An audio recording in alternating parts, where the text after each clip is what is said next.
Untamed is going to be untamed. It's going to be a little crazy. I want to talk to my people. I want to talk to my brothers and sisters. We can have grace and humility in how we interact with other people. Oh, hot dog, look at you. And nobody talked about what's really happening. And let's have conversations about what truth is.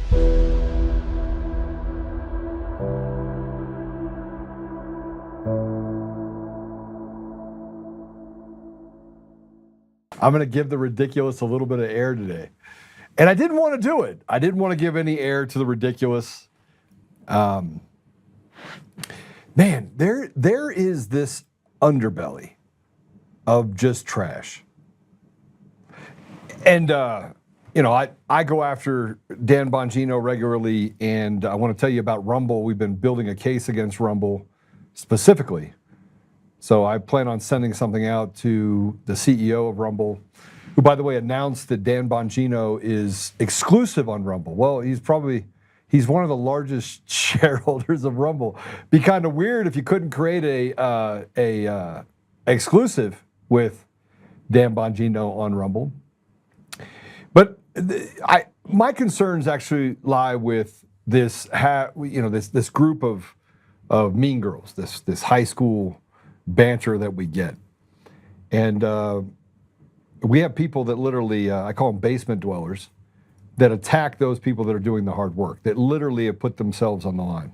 And one of those guys is this guy that has this thing called The Bigger Truth. And you know when someone comes out and says something that they are the bigger truth, that they are just perpetual sniveling little liars.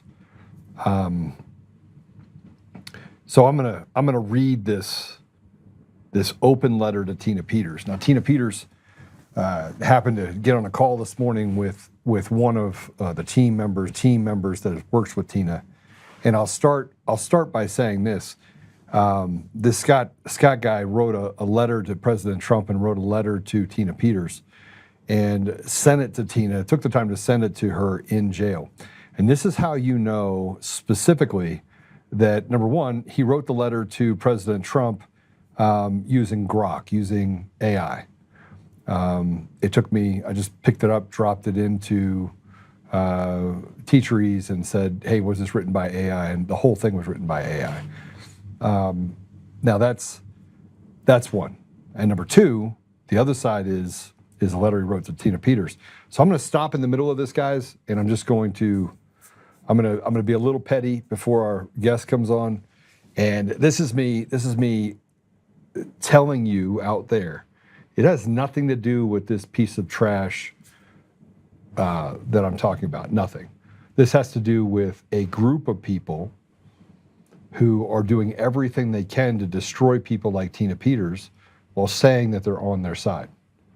They just make it up as they go along, and they make up not just the big details. They make up the small details as well. So, dear Tina, you subscribed to my Substack, Bigger Truth Media, for a month before your sentencing. So you may recall who I am. First of all, no, she doesn't recall who you are, and no, she didn't subscribe to your Substack. I'm writing because I want to help you, and because I believe you're being pushed down a path that ends with you staying in prison far longer than necessary.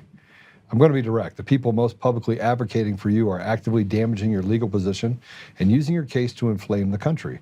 If you want a realistic chance of freedom, you must take drastic action. Fire every attorney connected to the current network around your case and replace them with independent, conflict-free Colorado counsel. Okay, so just so we're clear, he has no idea who her counsel is. So first of all, Peter Tickton is the president's counsel and friend. And number two, the current group of attorneys that are working with Tina is a group of attorneys across the entire country that are mostly working pro bono. And there are no good attorneys that operate inside of Colorado. It doesn't exist. You may not realize how your imprisonment is being used for propaganda. Joe Oltmann recently said on his podcast, while wearing a Trump hat, violence is probably the only answer at this point. I think it's going to take somebody doing something very drastic, or a group of people doing something drastic, to let them know they have They don't have any peace. A couple minutes later, he added, how do we get Tina out? How do we get 20,000 people? Do we surround the house of Jared Polis? Do we literally shake down the walls around him? I think Jared Polis should be hung. I think Jenna Griswold should be hung. Okay, do we have that clip? All right, let's play it. I want them to be tried for treason, tried for sedition, and if found guilty, I want them hung. Period. End stop. Stealing states, stealing the country, doing the things that they've done. It does not take a lot of time to actually fix these problems. But if we don't fix these problems, we have no country that we're going to be able to fix to begin with. That's my point. Hey guys, where's my hat? Where's my Trump hat? Do you guys see a Trump hat? Anybody? Patrick, you see a Trump hat? Are you sure? Guys, I don't even have a Trump hat. It gets worse. It gets worse. Your attorney, Peter Tickton, went on Steve Bannon's War Room and demanded Trump send in the 82nd Airborne to break you out of prison, an act that would most likely lead to kinetic civil war. A few days later, he went on Oltmann's show to make an implicit threat against the judges who determine your fate, saying, I don't care if you're a judge, I don't care what you are. If you're a traitor to this country, you don't get excused just because you have a black robe on. Okay, do we have the Steve Bannon clip? Guys, you're not find it for me. Because here's what happened. Steve Bannon said, I wish the 82nd Airborne would come in. And Peter Tickton said, I like that idea. But you can't tell the truth. If you can't tell the truth about the small things, we know that the bigger truth is just a bigger liar. Now, this guy's been running around the internet doing a lot of things. He's the same guy that he's got some problems. He's got some pedophilia problems that he probably needs to work through. He's got some issues with being charged for falsifying where he lives. And he says that's all a mistake. You know what it reminds me of? It reminds me of a person named Madison. What was her name? Madison? What was that woman's name? Madison. What was her last name? She said that she actually was out there fighting for what was right. That she's fighting for the trafficking of women and children. She said that. She would raise money on that. She would get out there, and I had her on the show and I asked her a couple questions, and I finally told my co-host at the time, I was like, this woman she's not being truthful. Well, that woman, Madison Marquette, that's it, Madison Marquette. That same woman has a $2 million bond, is wanted in 3 states for felonies, and her husband, common law husband, was a pedophile with an ankle bracelet. Go look it up. Go. If you think I'm kidding, go look it up. That's the type of people that get involved in and say that what I've done, or what Peter Tickton's doing, what the lawyers are doing. Now, I don't particularly think that it was a great display for John yesterday. I don't believe that he did a superb job, but I mean, I'm also not sitting in front of 3 judges. Like, I'm not sitting in front of 3 judges. I don't know what it would look like to sit on an appeals court and have to go through these questions. Now, I don't have the same fear factor as other people, but I think John Case did. He presented the evidence well, and the brief was written collectively, mostly by Peter Tickton and others. So, did they have missteps? Yes. Is that going to happen when you're trying to plead a case? Yes.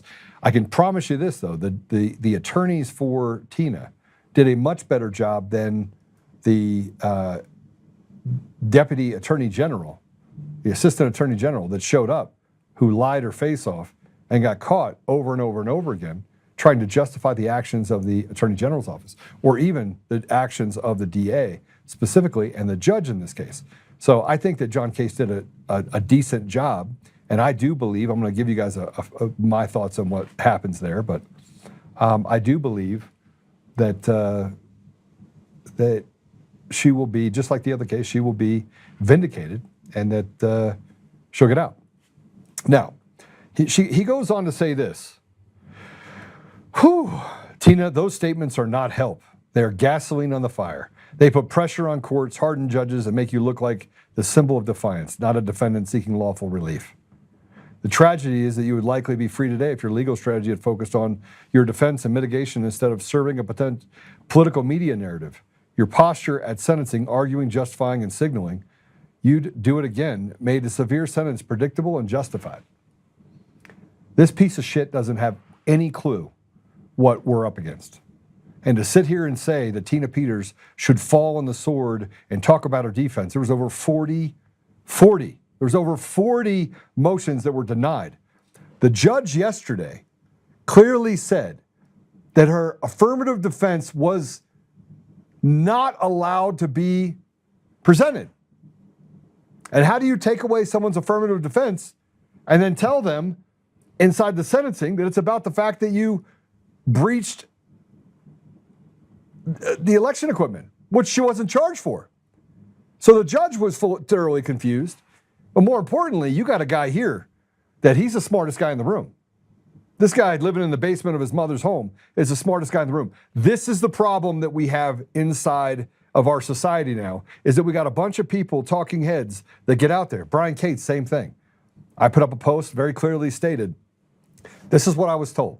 I was told we were going to war, a week later, or a little over a week later. They go in, they pluck Maduro out while President Trump's eating Skittles. A leader of a sovereign country just goes in and picks them up, pulls them out. And then I get told, well, that's not war, Joe. That's not war. You're right. It's tea and crumpets. We talked about this yesterday with Vince. These are, sure, it was war-ish. I mean, how do you go into a sovereign nation and pluck out the leader? The guy that's the leader of that country that has an open alliance with Russia and China, and you go in and take him out there, and that's not war? No, I think we're in a perpetual state of an insurrection inside of our country. And it absolutely was designed. It was designed as a defense against the war that's been waged against the American people. Now, he goes on further, and then I'll get to our guest here. And now, your current appellant strategy is, in my view, headed for a dead end. I'm not writing this to discourage you. I'm writing you this because you still have options, but you cannot access them while you remain inside this legal and media machine. Here's what you need to understand about the money for the control over your case. Patrick Byrne and Mike Lindell have funded your legal defense. I recently found a video of Byrne admitting that he paid over $1 million for your defense and that you have had an attorney, Doug Richards, who was prepared, I believe, was your strongest legal line of defense. But Byrne caused you to fire him. And Lona raises questions that a judge would recognize were your lawyers representing you or the people paying them. You have no idea who Doug Richards is. But this does point to a different conclusion, and that is that there were attorneys that were representing Tina Peters that were ignoring the facts. And then you have this guy pops up his head. He's the bigger truth, though. He can't tell the truth about the smallest of details. And by the way, the legal brief that was written to the appellant court will not be unsuccessful. They will, at a minimum, send it back for resentencing. Inside of their signaling, they talked about the fact that the AG's office and the DA's office had made grave mistakes against Tina Peters, and that the judge in this case erred and had a constitutional crisis related to whether or not they were punishing her for her First Amendment views, which they did. Even more alarming, Byrne has now publicly described himself as extraordinary terms. He said in Emerald Robinson's show, and again with Alex Jones, he was a Tier 1 CIA asset under Obama. He admitted to telling lies. I fibbed, he said. And just a few hours before he went on Emerald's show, he posted on X, "Stay tuned, I've gotten permission to release something. Just let me prepare it," he claimed, and he has gone rogue. But does a rogue CIA asset wait for permission? The bottom line is this man publicly described himself as an intelligence asset who admitted he lied and should be steering the strategy that determines whether you live the rest of your life in prison. I've read the pardon Trump issued. Whoever tells you that you are a presidential pardon does not erase the state conviction. Article 2, Section 2 of the Constitution applies to federal offenses. This guy doesn't actually have any idea because it doesn't say anything about federal offenses. It says of the United States of America, of which the state is a part of. So again, an unproven thing that hasn't gone through the Supreme Court, which we've seen that happen time and time again, does not mean that he does not have authority, number one. Relying on this as your path home is a setup for disappointment, and it pushes the country towards a dangerous state-right conflict that will not help you. So here's your only path. Fire your entire legal team. Step away from activism media network that's calling for military solutions and violence in your name. Yeah, okay. This is the piece of shit that says he's on our side. Okay, got it. Retain independent Colorado-based conflict-free criminal appellant post-conviction counsel with no ties to Byrne, Lindell, Oltmann, Tickton, or the broader operation. So basically, he wants you to separate yourself from President Trump. That sounds like a fun thing to do. Have the counsel evaluate based strictly on Colorado law and your record, whether there's a viable path through conflicted counsel, ineffective assistance at sentencing, or whether the court should order a limited remand or resentencing with conflict-free counsel. I'm not a lawyer, I'm not giving you legal advice, I'm telling you what I believe is the truth. You're being used, and the people using you will not serve your sentence for you.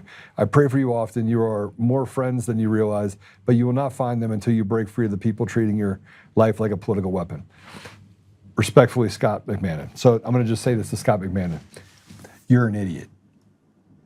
You're a traitor. You're a piece of shit.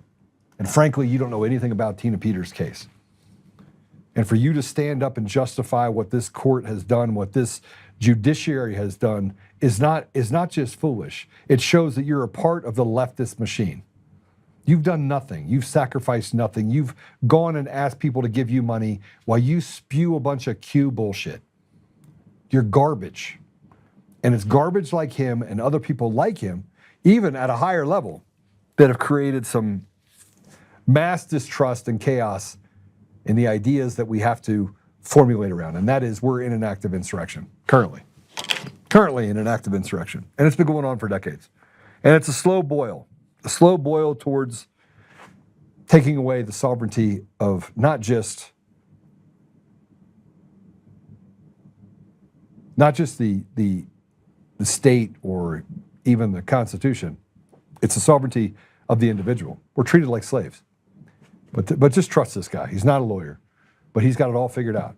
Somewhere along the line, his little EBDs being in the basement, somebody gave it to him. They gave him this little thing. Yeah, piss off. Yeah.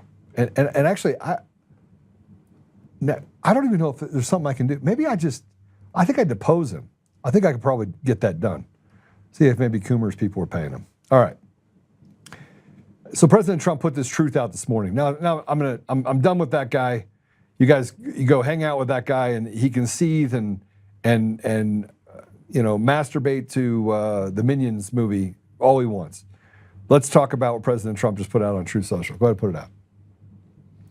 If the corrupt politicians of Minnesota don't obey the law and stop the professional agitators and insurrectionists from attacking the patriots of ICE, who are not only trying to do their job, I will institute the Insurrection Act, which many presidents have done before me, and quickly put an end to the travesty that is taking place in the once great state. Thank you for your attention to this matter, President DJT. Now, let me just tell you something about this. If he does it, those people go and sit between a military tribunal. They don't go to sit in front of a judge. Everything changes. Everything changes. If he enacts the Insurrection Act, which I frankly think he should, and you get rid of the machines and the mail-in ballots, I think he has no choice but to do it, because we have rogue states that are sticking together much like they did 160 years ago. And here, by the way, is what happened in Minnesota. Here's a video of them overtaking an ICE vehicle and stealing FBI rifles and vandalizing cars. Let's go ahead and play it.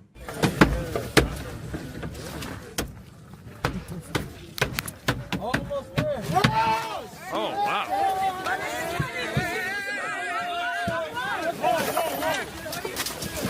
Oh, my God. Oh, my God.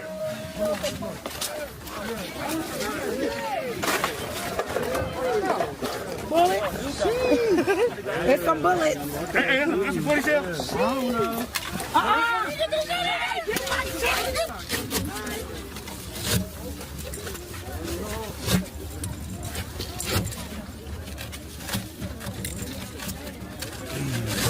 Ain't no way.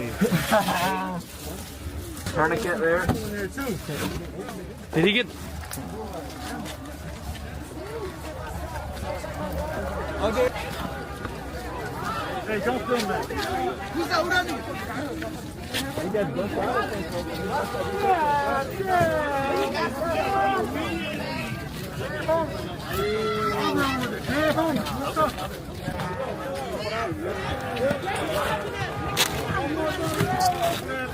Don't face it.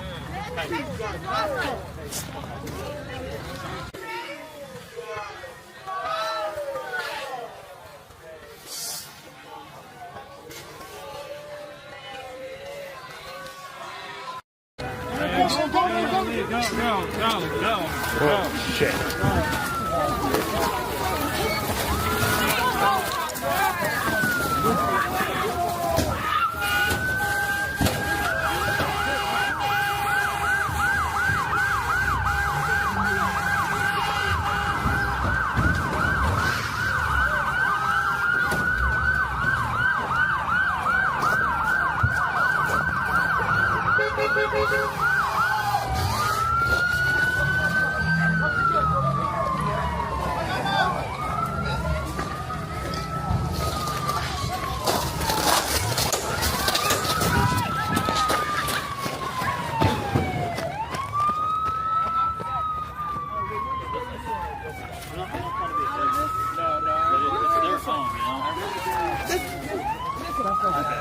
Eventually, if it's not content, right? That's where I draw the line.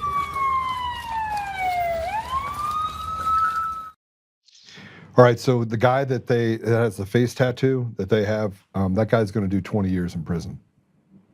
And the other guys around him, yeah, they're going to do a lot of time too. And there's nobody that's going to be able to get them out. And if somebody decides that they're going to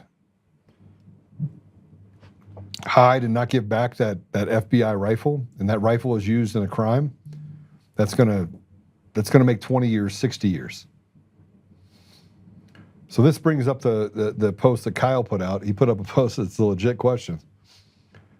He said, legit questions. I thought those people were worried about citizens owning guns. Is this checkmate? And you have Tim Walz that's saying, he said he wanted cell phone video to bank evidence on future prosecutions. This tells you that they think that they're going to win in 2026. President Trump, they think they're going to win. They think that they've secured and they've slowed things down enough. That Pam Bondi and Todd Blanche and the people that are the haves have slowed it down enough that they can wait until another regime gets into office. They can stay in their positions. They can do what they can to take away and persecute people just like they did in 2021. We are headed towards a brick wall. And I don't think the only way we're going to get out of it is to do something about it. And here, by the way, is Tampon Tim. He had something to say. Let's go ahead and play this cut. Take out that phone and hit record. Help us create a database of the atrocities against Minnesotans, not just to establish a record for posterity, but to bank evidence for future prosecution. You need to arrest him for sedition. You need to arrest him for treason. And we're way past the time where you can wait for Pam Bondi to do something with the DOJ. If we don't institute a federal rule of military action based on sedition and treason against our country, we're done. There's no difference between what we're facing right now and what we faced 160 years ago. The playbook is the same. We've just got to figure out a way that we can overcome that. And lastly, before I bring our guest on, let me tell you about our guest. Dale is a Delta Force veteran. He's a Green Beret, he's an author. He did 10 years with Delta Force. I'm sure he would have done 20 if you'd have given him the chance to. He's the famed breacher in the Panama and the Modelo prison in 1989, team leader. Green Beret, he's a weapons expert. He's a guy that I want to have in my backyard. 82nd Airborne, 9.5 years with a USG paramilitary operative, and combat tours in Grenada, Panama, Iraq, Somalia, and Afghanistan. I probably could have some good stories with him about some of the stuff that he did. I want to talk to him about time there. But I'll wait to put up the talk about the post I put up earlier about Colorado. But I'm going to tell you this. Most people stand with ICE. Most normal people in the neighborhood, they stand with ICE. You don't see tens of thousands, hundreds of thousands of people that are on the streets that are going against ICE. It's not true. Most people want those guys out of here. Oh, you committed a DUI and nearly killed someone? Get out. You assaulted someone? Get out. You raped someone? Go to prison. Get hung. Get hanged. You murder someone, death penalty, and then we'll send your body back to where it came from. Most people literally don't want what we're going through in our country. But the media and the bots that are out there have created an environment where they try to make themselves look bigger than they are. They are not a large part of our population. I talk to people on the left, I talk to people on the right. They're like, man, just get the TDA out. Just get the gangs out. We got our own problems with gangs here in the United States. We don't need help. What we need to do is get to a place where people have accountability. So that's what we'll talk about at the end of this deal. With that said, I want to just say welcome to the show. Dale, it's good to have you. Thanks for having me on again. Appreciate it. It's good to see you, brother. It's good to see you. It's good to still be able to see. Yeah, where are we going, man? How much fun are we going to have in the next 6 months? Oh man,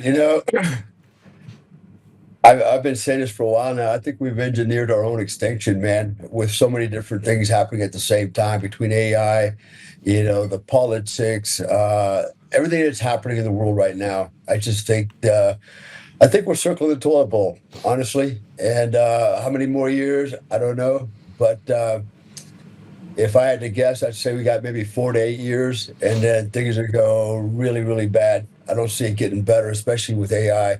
The job losses with AI, then everybody's vying for control, international control of everything, currency, gold. These are some dark times, man. And I know, history is in a lot of ways repeating itself, but the difference is technology is so different now, is so much more dangerous. And people are crazy. That's the other part. You would think people that, you see people that have high levels of education and they're dumb as a rock, doing just things that's like, this is unfathomable. How can a person with this level of intelligence make these bad decisions? And sometimes I wonder it is deliberate, and other times I just really do believe people are that dumb.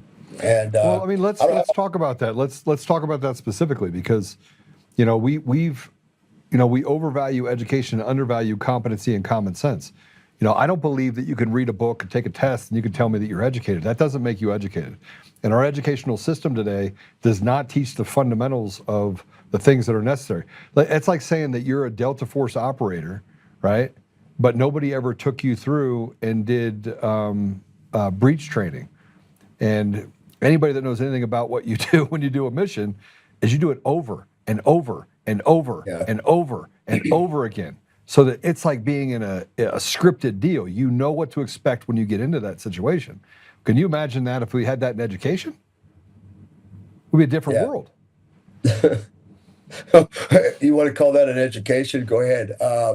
It's like, this is all deliberate, by the way, going all the way back, I think, 1913 with Rockefeller education system. Our whole American education system was designed with one thing in mind. That was to create a society of slaves, not entrepreneurs. So, I mean, and a lot of the information that kids are being taught is completely worthless, in the real world. It's nothing but programming is all it is. It's programming so that you learn how to stand in a line, raise your hand, when the bell rings, sit down, when the bell rings, stand up, follow orders, and it's regimentation. And I have this tendency to go and sign up and do seminars, classes. I've been doing it for years, right? And so I go in and they'll say, okay, they're doing this deal on AI, and I'm like, all right, I want to take that. I'm going to go do that. It costs like $3 or $4 grand. Last 8 weeks, you get tested on it. Sometimes it's 12 weeks. But you take that, you go through this program, and most of the time you will have one day where you have to be in person, so you'll have to fly to New York or you'll have to fly to whatever state the university is in. And then the rest of it is done online. And I'm going to tell you something, Dale. The amount of stupid that you deal with when you walk through these little small groups, I'm like, how in the world, how do you even dress yourself in the morning, right? It makes no sense. You're talking about, and most of the people that are in these classes are are younger. I do it because I'm fascinated by information. I want to learn more, right? But most of the people in there are 25, 26, 27, young guys, girls, and they use the word like about 300 times. Like, Dale, I don't know what like that word is, but like at one point I had to stop and be like, if you like say that like word one more time, I'm gonna reach through this phone and choke the shit out of you. Like, you know what I mean? Well, I mean, you ain't wrong. That's for sure. Yeah, our education system has definitely failed Americans, and yeah, it's not just the young people, man. I mean, go on LinkedIn sometimes and read some of the comments from people with postgraduate degrees, advanced degrees, lawyers, and you read some of the crap they write. It's like, how is it this person even got a degree when, I mean, it makes absolute, and I'm wondering, am I somehow being duped here or gaslighted, or is this a bot that's doing this? I mean, a human being can't possibly think like this. And a good example, right, was when they, what's her bucket got nominated for the Supreme Court, come on, whatever, Brown, and they asked her, "Do you know what's the difference between yeah, what is a woman?" And when this person can't answer, either she's really stupid or she's really a disingenuous person. She's lying, right? She's a manipulator. Either way, she's wrong. Either way. And why, and here she is now, sitting on the court in the bench when what was it, yesterday, right? They went over the whole transsexual, transgender, women's sports, blah, blah, blah. It's like, okay, how is she gonna weigh in on it when she doesn't know the difference between a man and a woman? I mean, she couldn't admit it before, so what's changed? Nothing. So this is why we're so upside down. This is why I have literally no hope. Because it's not because this administration is not trying, albeit I don't think they're trying hard enough. For example, how come Bondi hasn't arrested one person yet? Not that I'm aware of. No. She arrested a contractor. She arrested a contractor that gave up or gave information about the fact that there might have been an operation happening in Venezuela. She arrested that person. So she'll go after, I call those the have-nots. Those are the useful idiots, right? Right. But what about the haves? What about the people a part of the cartel, the enforcers, the earners, the captains? We haven't touched one of them. Not one of them. No. It makes you wonder what's going on. I mean, we're almost a year into this election, presidency, and what's happening here? I hear a lot of noise, the Epstein files, blah, blah, blah, a little bit here, a little bit there. And everybody's, calls Donald Trump a fascist and this and that and that. You know what? Here's my advice to Donald Trump for what it matters. Just be the fascist. Screw it. Just do it. Right? Just do it. Do everything except you're going to do. Just do it. Mr. President, I just need you to just be the fascist that you need to be. They've already accused you of it, so just do it. I'm good with that. Okay. Go ahead, start arresting people. The hell with it. I mean, if you're gonna accuse him of that, they're gonna call me a racist, misogynist. Okay, I'll be your racist, misogynist. I know what the real truth is, but just Bro, you can't be an operator and be a racist. It's impossible. I know, right? I mean. No, well, nobody's called me a racist. I mean, they'd like to, but it's going to be hard to do. All the Hispanics that can run, jump, or swim, they're all operators. Yeah. Right. And all they have to do is hang out with you guys for about 5 minutes, and your racist will come out of their mouth like 300 times to all of you, no matter what color you are. Right? Am I wrong? Yeah. No, you're right. So I guess there's a little bit of truth in it that we're all. Well, no. If you really want to be honest, everybody's to some degree or another racist. I mean, it's part of it's literally part of the culture. So there's not I've lived into lived or traveled or worked in over 101 countries. I've been around this planet. I live abroad right now. You know, right now I'm actually in Florida. For all my enemies out there that want to come and get Well, that's me. abroad. Kind of. It is kind of a foreign country here, believe it or not. It's a good one. But, culturally, man, American culture is one of the best in the world, and even for example, my wife's Indonesian, my son's here also, he's Indonesian, and they look at the American culture and they're like, wow, Donald Trump, they're just like, yeah, they just love this guy. They love Americana. They love the culture we have or perceivably have, but the world looks at us differently. I hear all these clowns on there never left the borders of our country talk about how the rest of the world hates us. I'll tell you that's not true. Living abroad, when this thing then went down in Maduro in Venezuela, people were like, "Wow, that's American right there, right? Why can't we have a president like Donald Trump?" That's what I'm hearing out there. I'm not hearing, Donald Trump's a fascist, racist. That's all left-wing bullshit. But the rest of the world that's got a couple live brain cells, they don't see it that way, and they actually admire Donald Trump. They admire the American culture. They see what's going on. They're not idiots either. They see as you mentioned, the insurrection from within. I agree with you. That's where we are. And even Ray Charles and Stevie Wonder can see that bullshit. So, and foreigners are seeing it. So it's the left's not tricking anybody but themselves.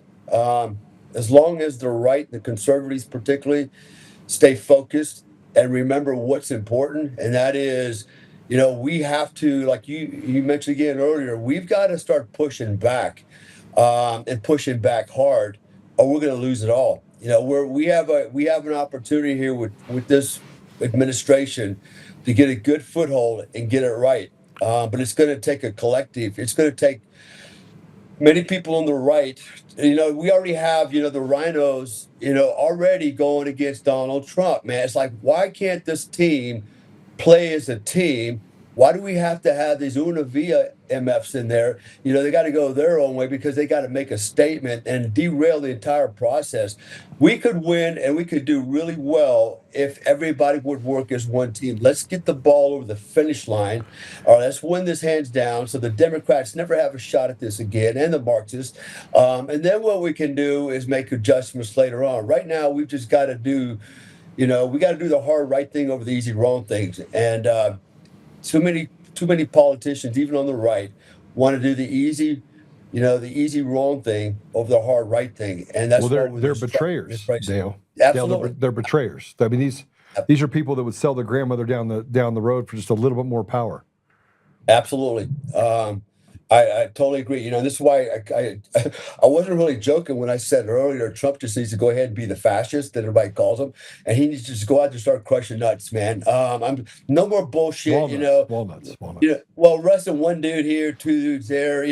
Man, they ought to be loading up tractor trailers with these monkeys and locking them up for 50 years, man. And let's call them what they are. They are terrorists. They are terrorists within. Everybody's talking about the bimbo that got shot in the face the other day for being stupid. I call her a terrorist too. She had no business being there. She had no business interfering with law enforcement. She set herself up for that shot. She got paid for it. She was getting paid. Exactly, right? So, to me, I'm like, we've got to be hard. We got to just be assholes. At this point, they're going to be assholes. And before all this, this has been going on for a long time, by the way. This is not a phenomenon in the last couple of years. This has been going on for 20, 30 years. It's been slowly, precipitously creeping in. But we're now at terminal velocity for sure. I think we are in World War III. I think we are in an insurrection. And we're literally in the final throes for our own freedom. And if we don't, I've said this many times. I've said it on Alex Jones' show. It's time for men to be warriors. Start standing up for your family, your children, your wives, and the American way of life and your freedom. Because if you think somebody else is going to do it for you, it ain't going to happen.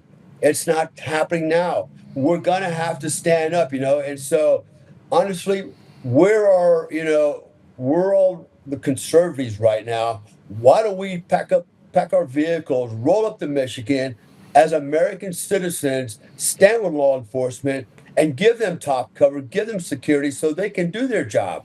I'd be willing to do that, you know. But trying to organize something, I'm not a community organizer or anything like that. But it's going to take, you know, we're going to have to move to that level. And also the thing about violence. So here's the problem with that is that you could roll up there and you could grab a bunch of operators. I mean, this is just working the problem, right? Because you have to work the problem if you're going to get to a solution. Yeah. Let's hypothetically say you have 300 of us that rolled up there to Minnesota and got out and created security for ICE so that they could arrest people. Let's say that you did that. The ICE officials have immunity. When they shot her, it was a justified shooting. It was unfortunate, right? Because she's a useful idiot. She actually died doing the biddings of people that are afraid to come out on the street and do the biddings themselves, right? They're the wizards behind the curtain, the little weak, little disgusting midgets that, frankly, those are the weak people that seem to be in our government, right? But they have immunity. We don't. We basically are the have-nots. So anyone that's out there that would get up and stand up for ICE, the problem and what has happened historically, go back to 2020 specifically, they turned against us. Police officers turned against the people that were trying to protect the police officers, and they ended up throwing them in jail. They ended up prosecuting those people because the apparatus, the judiciary and the apparatus is so rotted to the core, it doesn't represent the interests of the people. Yeah. Well, so actually you kind of made my point then. This is why the people need to stand up and take this shit back. You know what? And you know, we go up there and not act on behalf of ICE, but we can act on behalf as American citizen, American men, trying to protect our country from the rot from within. You know, these people they're not Americans. They're not even pseudo-Americans at best. They're paid actors, but you know they're the dumbest of us all, and that's why they're doing it. And look, again, I think we've hit that point of no return. That PNR a long time ago, and you mentioned earlier in the show, you know, you were mentioning violence, right? Nothing, you know, violence doesn't solve anything. I'll tell you the hell it don't. It solves a whole lot of shit. Yeah, it does. You know, and that's how this country was won, on violence. This is how most countries were created, was through violence. That's just part of the human condition. You know, man is a warring ape. And I think it's time we start going full chimpanzee on people, man. And I'm tired because, you know, I just came back with my wife and my kid. You know, they just got their green cards. And which has been a big hassle too, by the way. Right? People don't understand what you've had to go through. No, you know, just to protect your family. Yeah, and honestly, I've gotten zero help on this thing. You know how I finally got this sorted out real quick? I actually called the ARSO in Jakarta. He was a new guy, and I told him what's going on. I said, "Man, this is a security issue. Here's what happened to me. Here's what's going on." And I said, "It's a security issue, and people are going to start getting hurt." And I swear to God, that dude jumped on it. By the next day, I had the embassy calling me, and they got this whole thing sorted out, and here we are. It took 3 years to get my wife back here from Indonesia, but that's another story. I'm not done with that story either. By the way, they're still going to roll over that one, but you know, that's the irony is, you know, people are complaining that ICE is. But your wife couldn't come into the country. No, she couldn't come to the country. So we were married here. What's that? Yeah, we were married here. But you can be here illegally, but you had to go live with your family overseas because a combat veteran who gave up decades of his life gets told, yeah, no, we only bring in Muslims that have 7 wives, and we give them 6 houses up and down the street, and we let them collect all the money they want and live off of your forehead. But, you know, here's what I want you to do, Dale. I need you to go live over there because, you know, we're not going to protect you. It's just the same sad story. Just for the listeners out there, just so they understand the gravity of this, right? So my wife and I have been in and out of the United States for several years. We're married here, blah, blah, blah. Long story short, COVID happened. She got hit by a police car at 90 miles an hour, was hospitalized, determined she had cancer. Long story short, we overstayed a visa, not realizing that we could overstay a 5-year unlimited entry visa, but apparently we can at 6 months. And we left, and when we came back, she was not arrested, but detained. We were both detained, but I was released, and she was deported. And then in May of 2024, the FBI contacted me and said that they have credible intelligence that I'm a prior target for Al-Qaeda. They're literally looking for me here in Panama City Beach, Florida.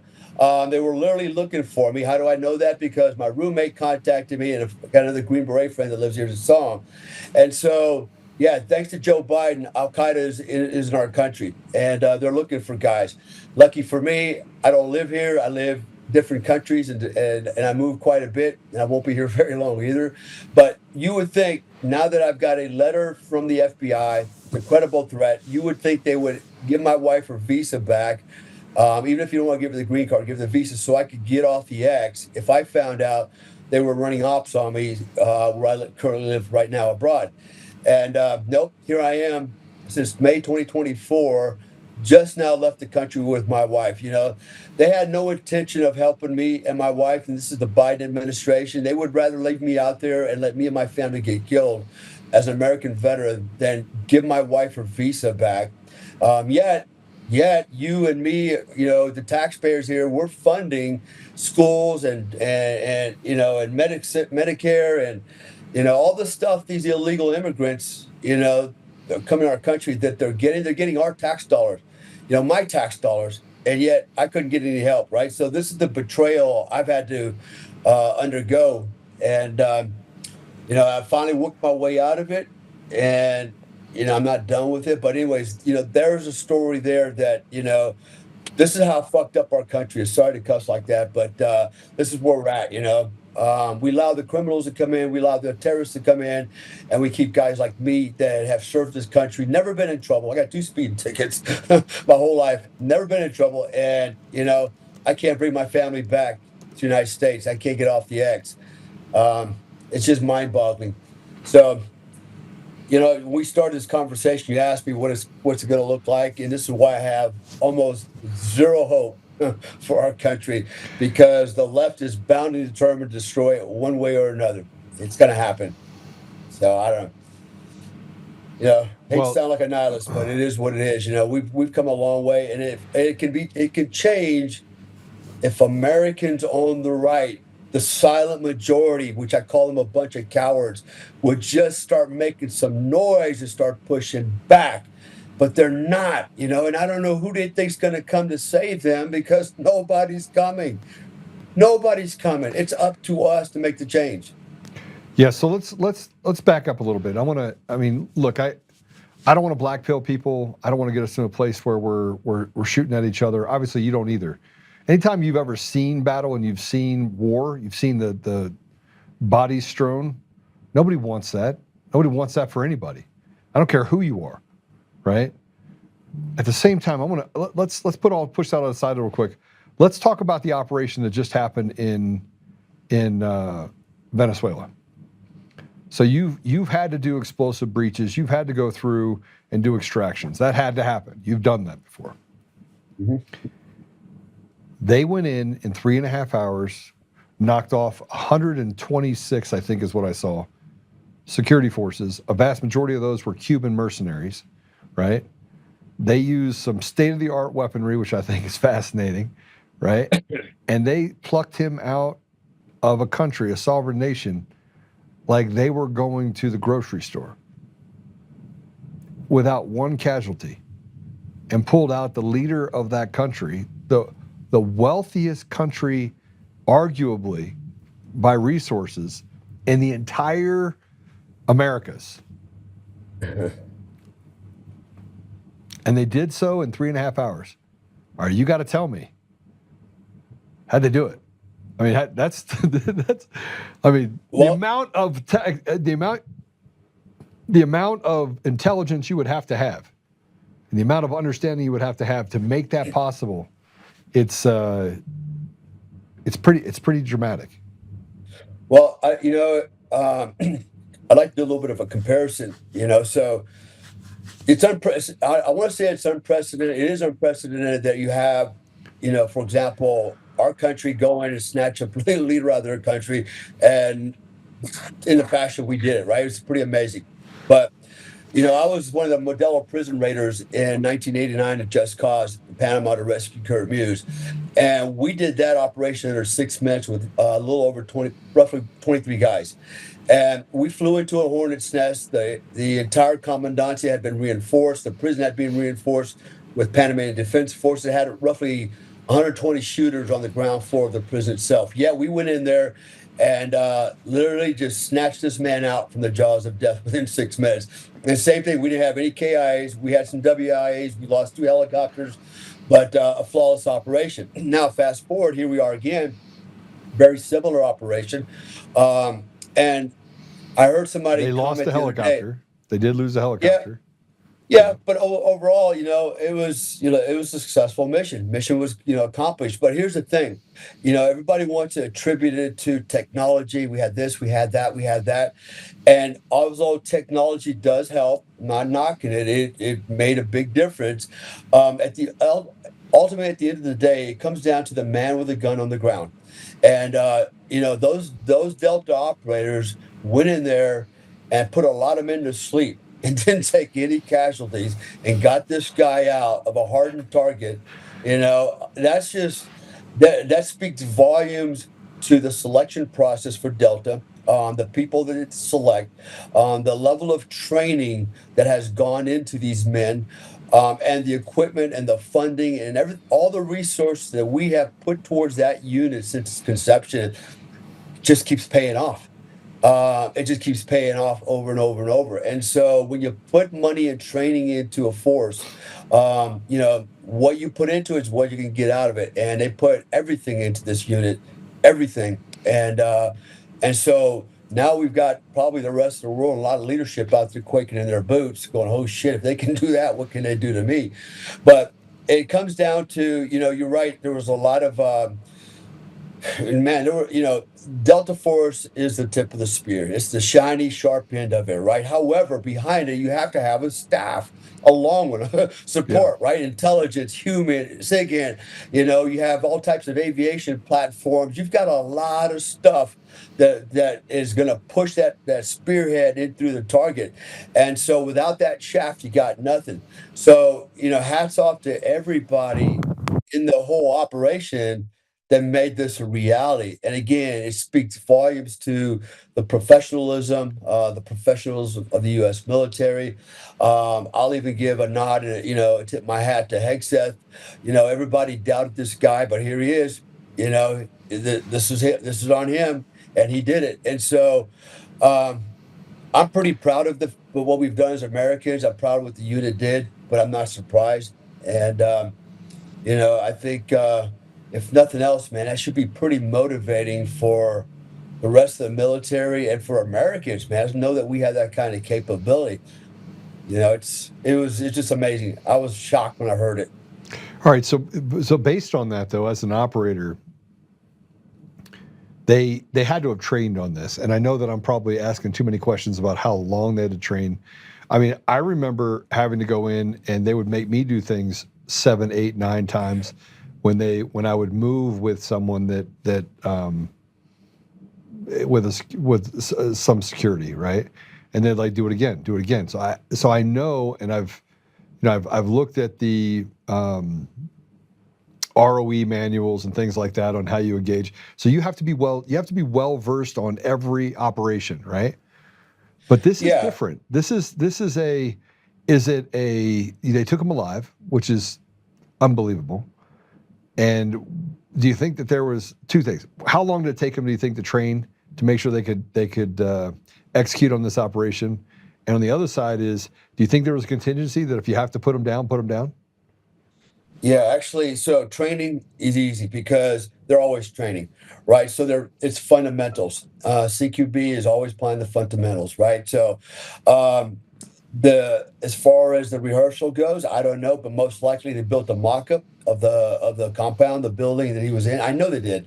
That's just, again, here's a unit that has endless amount of funding, and I'm sure they had plenty of time. I don't know how much time, but I'm sure they had enough time to build a mock-up and train on it until they couldn't get it wrong, right? So, and they do, and the unit's very good at it. It's not like they got to do a lot of training to get really good. They're always good. They're always training, right? I mean, they knocked out all the power. I mean, the amount of things that they had to plan in succession in order to be successful. I don't think people understand that it's not just the operation of extraction. It was the operation before the operation. It was the operation for that support staff and for making sure that you could keep it all quiet. Because this is the first operation like this where zero leaks. I mean, they say that there was a leak afterwards, but let's be honest. This is a pretty tight operation. Yeah, I'll go back to Panama Modelo Prison. So just kind of give you perspective. We had been training on that for several months. Prior to that. So, moreover, we already had human on the ground. Different intelligence sources, collectors, picking up atmospherics.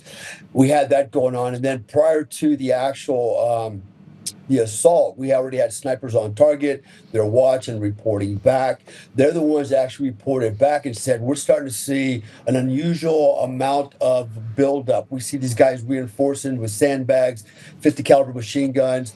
And what happened was we were compromised early on. So at least 7 or 8 hours before the actual hit time, we got intelligence reporting that the operation had been compromised. A couple, a Marine and an Army guy, both got on the phone, called mommy and daddy, said, if you don't see me again, I love you. Another guy went down to the canal and warned all his Panamanian friends, stay away from me. Look, it's crazy, right? This is the kind of shit that happened. And so, but by this point, aircraft were inbound, had a huge signature. There was no way we're calling this off because we're going to lose the element of surprise for sure, even though we've kind of lost it already. And we ended up shifting the H hour from midnight to 0020 hours on December 20th, just to the right 20 minutes. And that's all we could afford because there was so many moving parts already being activated. But with all that said, we went in, same thing, power went out immediately. So there's complete blackout in the city. A raging gunfight between the commandancia and the prison itself. We had two AC-130 birds up, pound the commandancia. So there was a lot of activity, but a lot of moving parts. But within 6 minutes, it was all over. And again, we didn't lose anybody. We had WIAs, but no KIAs. And we lost 2 helicopters. So, same thing on this mission. I'm far removed from the military now, but, just from what I'm hearing on the news, et cetera, they took out the power. They jammed the radar systems for the air defense systems. Yeah, I'm sure they probably brought a lot of things to bear. More things they'll disclose because for operational security purposes, they're not going to talk about all the cool widgets and gadgets and guns they use. That's going to be classified. But the all sound wave machines, the sound wave guns, people throwing up everywhere. That's not even new. That's not even new technology. I'm just kind of curious to see if they were able to make it smaller, like micro size, handheld size. That would. They had to have used a backpack, or they had to use some sort of. I mean, just the way that they described the situation. Yeah. From people on the ground, not even from from some of the survivors. They said, it's as if they used like some sort of So. I'm sure they used personal drones. They probably had every piece of technology they could leverage and put it in play. But again, like I said, at the end of the day, it still comes down to the guy with the gun because somebody's got to take those surgical shots. Somebody's got to grab the old man and his old lady. There's a lot of human stuff that's got to happen, and until we get there using robots. It's going to take the man on the ground ultimately with the gun to finish it. So, I'm like I said, I'm pretty stoked about the whole thing, and we've come a long way from. I remember the unit when I was there. We were shooting MP5s, wearing civilian clothes and flight suits, and Protec helmets, and we were pretty primitive at the time, And when I look at where we've come today, and a lot of the stuff that you see used by the military today had its origins in Delta. Everything from satellite radios, antennas, to all the weapon systems you see now, the M4, Mod 4s, and various systems that are out there, all had its genesis in the unit. And I'm proud to be a part of that. I have been a part of that. The explosive technology and how we used it, it's all, now we're at another level of it, And again, just, I'm envious that I couldn't be a part of it, but, I'm actually proud that I was a part of it as well at some point. So kudos to the guys over there. And hopefully America's back.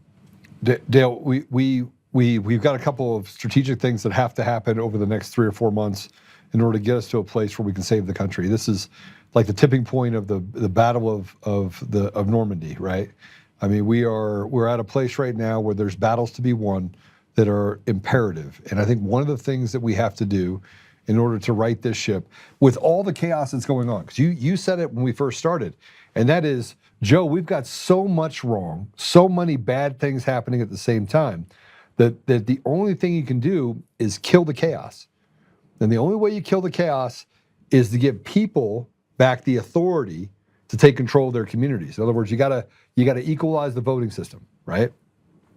When you equalize the voting system, nothing else really matters. The chaos might still continue for 6 months, 8 months, a year, 2 years. We might have a 4-year problem, right? Because the headache, it's like drinking too much. We're going to have a hangover, right? We have to get rid of all of these bad people, and we just got to reinstitute leadership that listens and leads together inside of the communities at the local, state, and federal level. That has to happen, right? Because we don't have another Trump, right?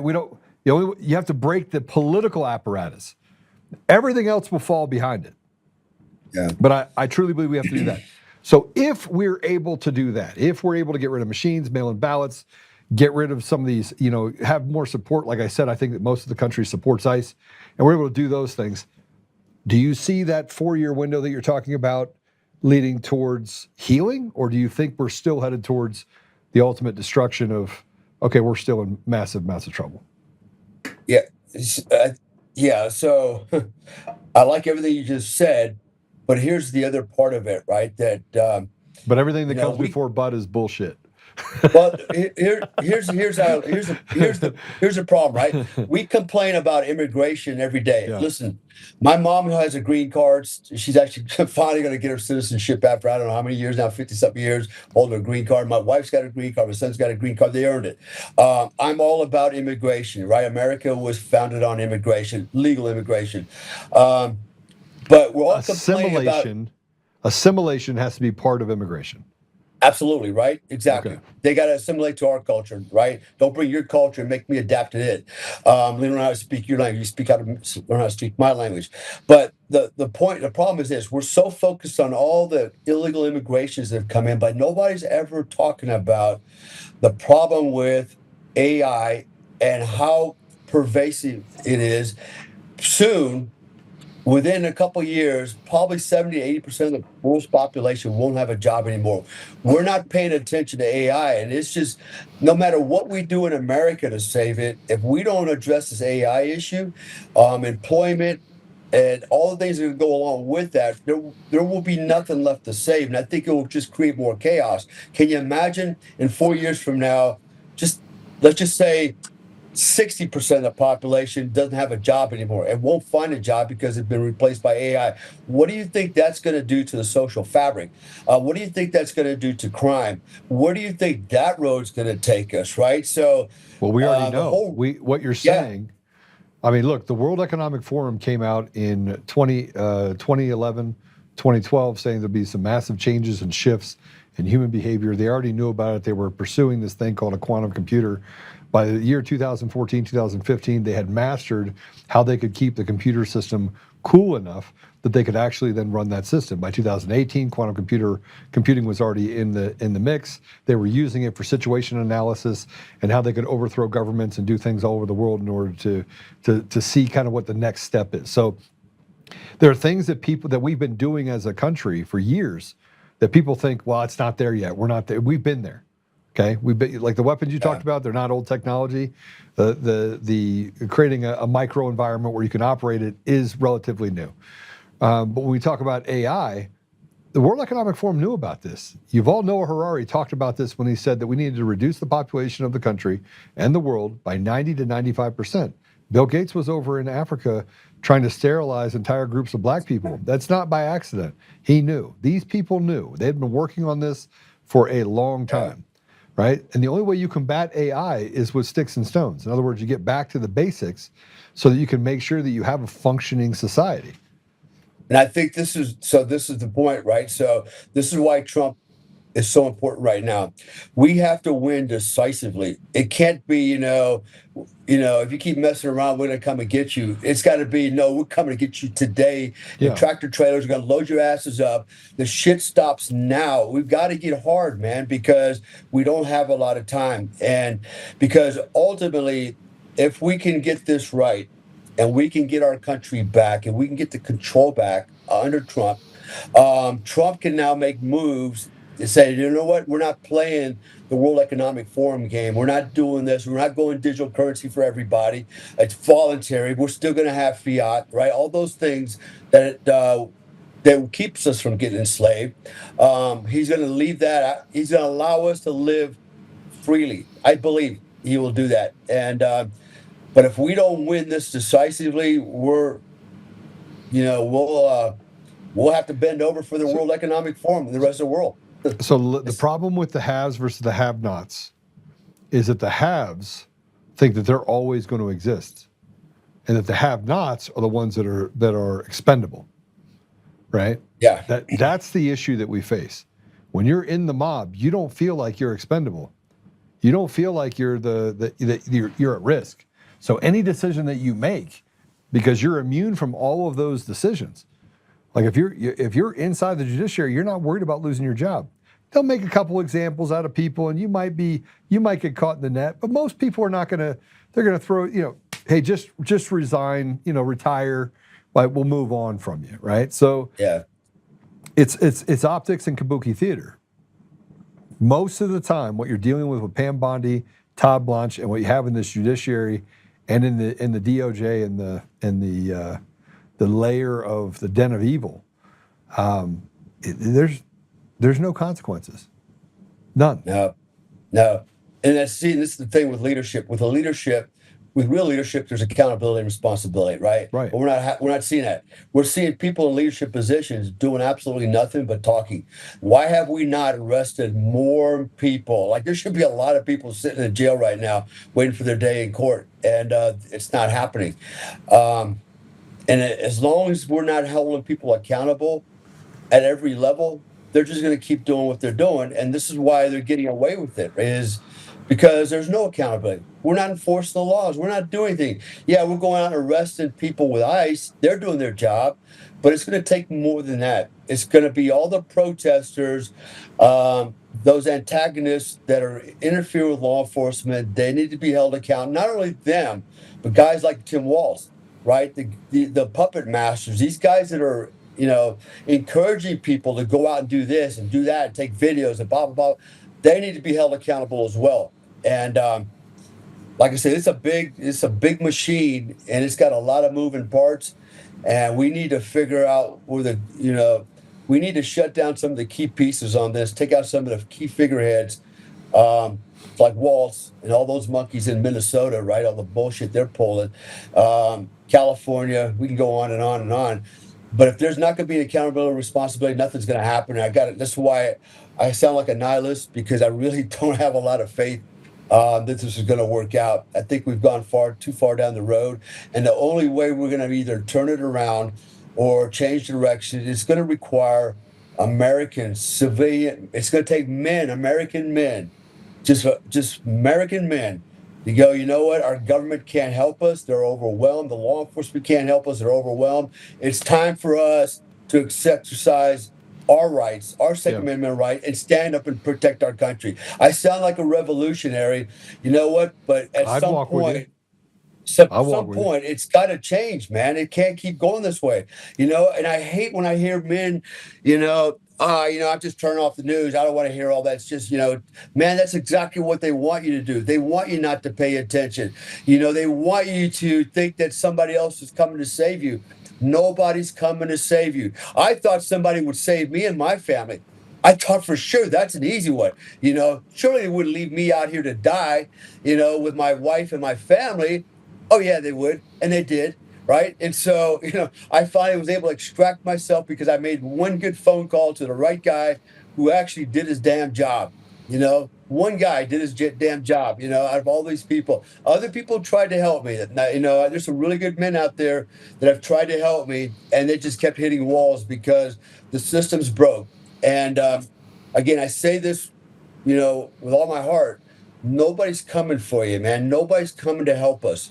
If we don't do it, nobody's going to help us. Do you see help? It's not there. This gets to the part where in a lawless society, you only have one choice. And that one choice is that you must act. You must act in that environment. So, Dale, I look forward to connecting back with you. We got another guest in. I went over a little bit, but it's always great to have you on. Yeah, thanks for having me. And I want to say this. Thank you. And you just tell me where I need to go. If we've got to start building a fraternity. We talked about this before, and then that fraternity has to be able to say that, hey, I am my brother's keeper. And I think ultimately when we are going that direction, but we have to deal with the infiltration issue and the radical nature of people saying, all right, let's go shoot people. Well, the goal is not to shoot people. The goal is not to go to war. The goal is to, as a community, stand up and protect each other, right? And then that leads as a deterrent, just like you would if you had a deterrent in other areas as well. So, yeah, thank you, brother. Yeah. Appreciate you. Thank you. Appreciate it. How do people follow you? How do people follow you?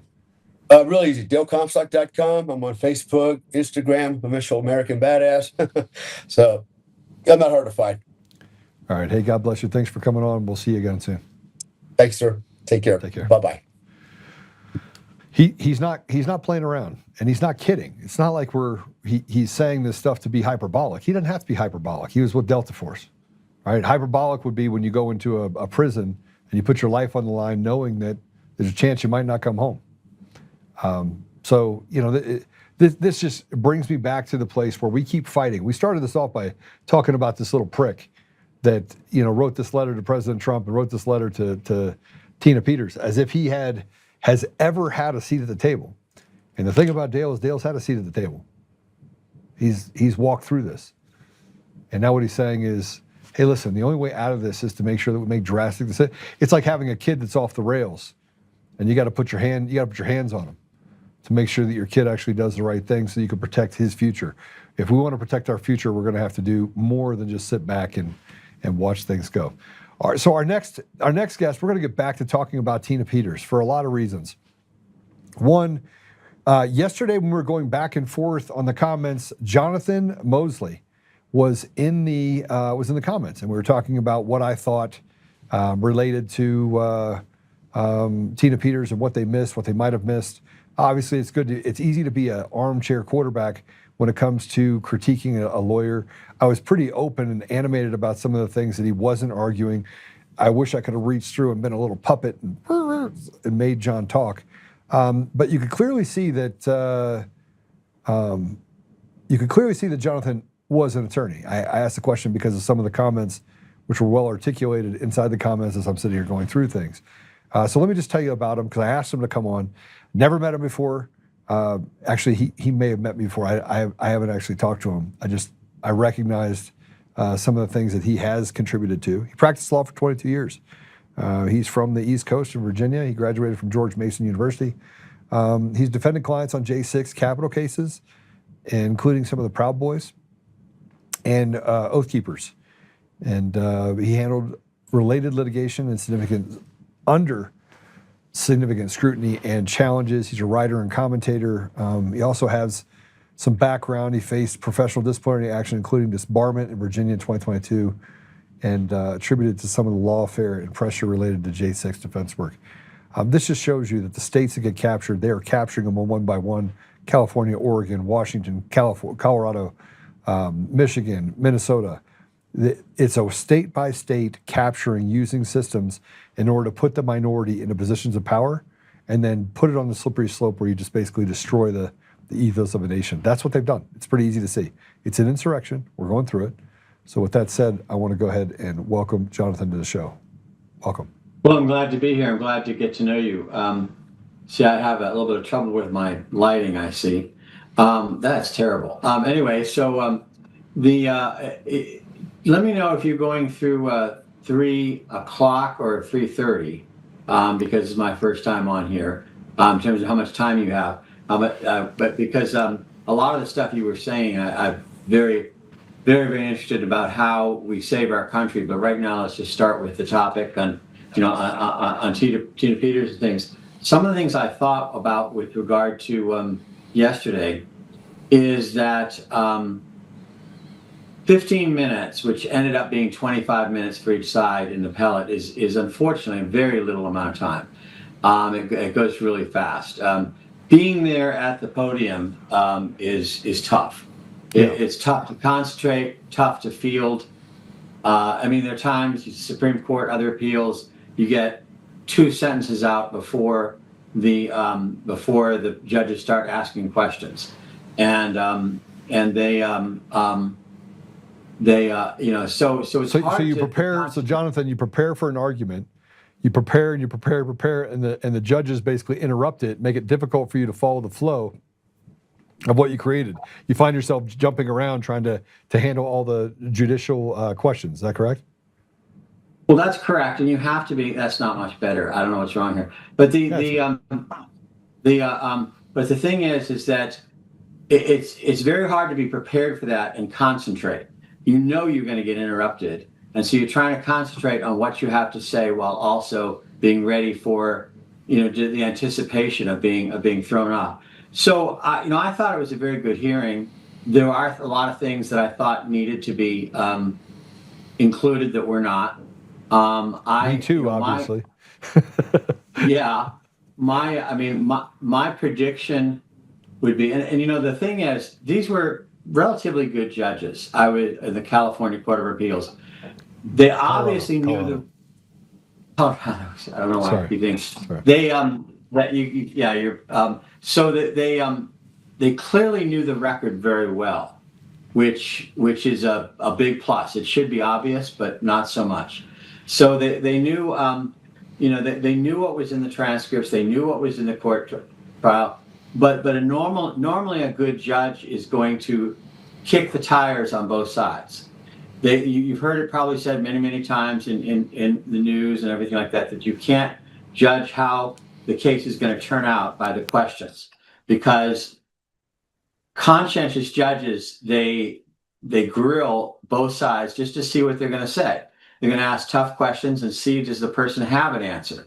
What is their answer? How are they going to back up what they're saying?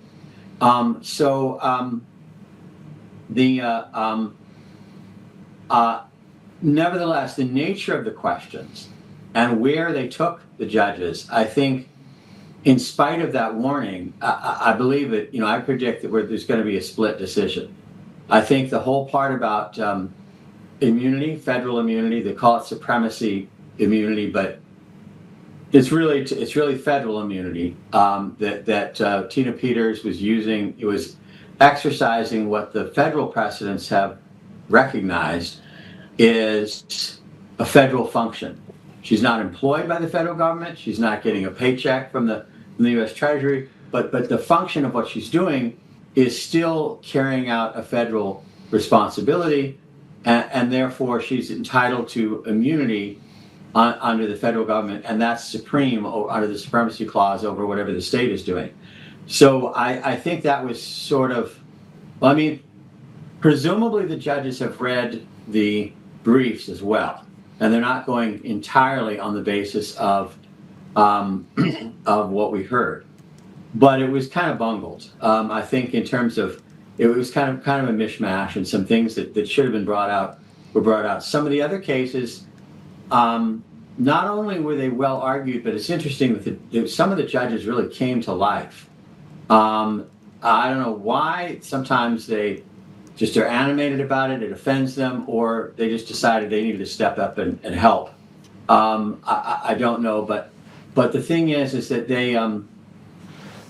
they came on very strong. So I believe They signaled some things that I thought were really important. One, the charging with her a felony and then giving jury instructions as a misdemeanor.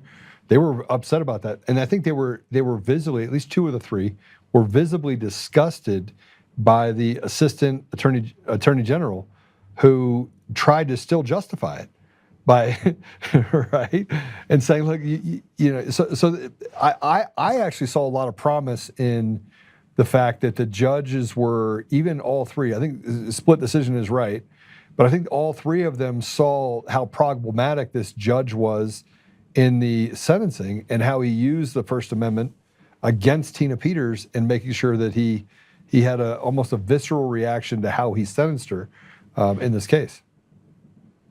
Yes, all of that. I mean, obviously, tactics in litigation is a science. Appeals is lawyers, both in law school and in continuing legal education, spend a lot of time trying to figure this out. And they'll tell you what judges like or what they tend to think. Nobody really knows. But there's some very good operating theories. Sometimes it's said they have a pet peeve. They're talking to each other. Sometimes they want to push an agenda item that's really not obvious to the particular case. But I think you're absolutely right that in this case, I think the nature of their discussions was really signaling some real problems with this particular case. And I think the idea that the jury was confused or misled or not well served, let me say, in terms of the confusion of those issues, might lead to a new trial. It might, it will probably have some of the charges dismissed, some of the sentencing, like one was sentenced as if it was a felony when really it was a misdemeanor. That will require, at a minimum, resentencing. Now, at her age, I don't think Tina Peters wants to go through another trial, but at least it's possible, and that will probably lead to a revisiting of bail, bond, being let out on bond while these proceedings go. Because if you have fewer charges and lesser charges still pending, the argument of letting her out in the meantime is stronger. And of course, it's interesting because the whole issue of Trump's pardon, I was surprised that was not a bigger issue, because a court has to satisfy itself as to its own jurisdiction. Does the court have jurisdiction at all is the biggest, it's the first issue that has to be, it's the appetizer that has to be dealt with.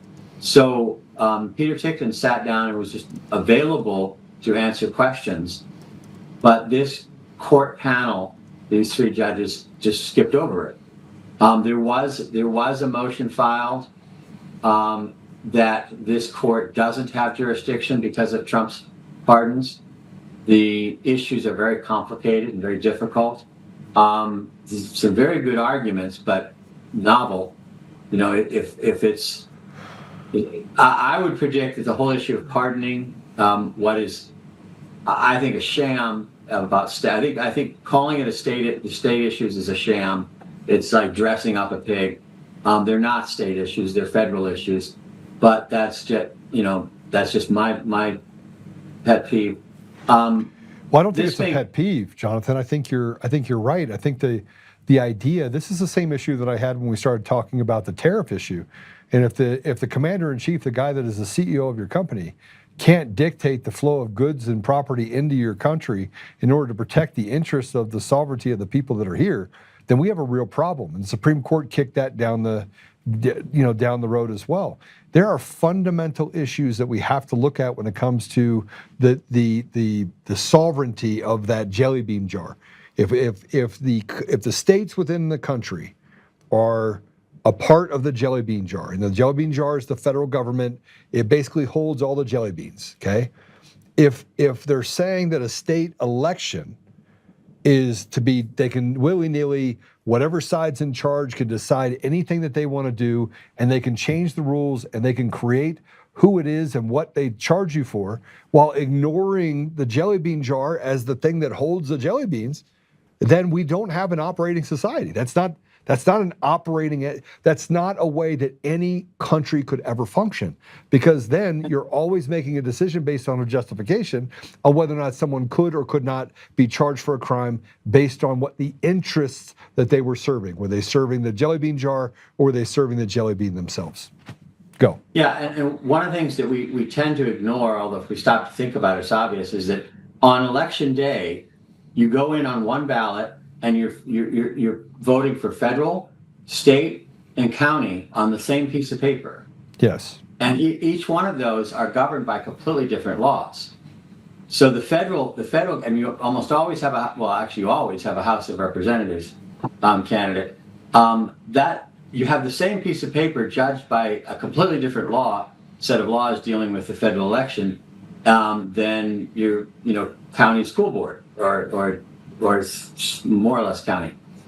So that creates a big problem. I've spent a lot of time worried about how to present this, and I think my feeling is that if you are going to pardon someone for federal issue, I would think the president's federal power to say, okay, you were doing something for the federal function, but you just didn't do it very well, or somebody doesn't like how you did it.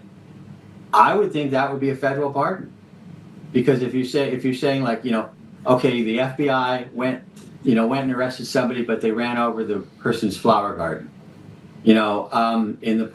while carrying out a federal function. An imperfectly carried out federal function, to me, should be a straight up federal pardon.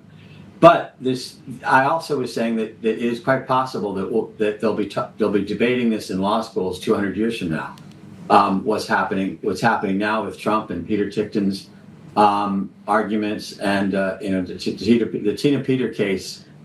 I would guess it's going to be a big deal. Although there's so many things happening so fast, it's just amazing. It's ridiculous. That's what from your previous guests and things. It's just the volume, the velocity of things happening is just extraordinary. So yeah, I think it's important. I think I would like to. I mean, the thing is,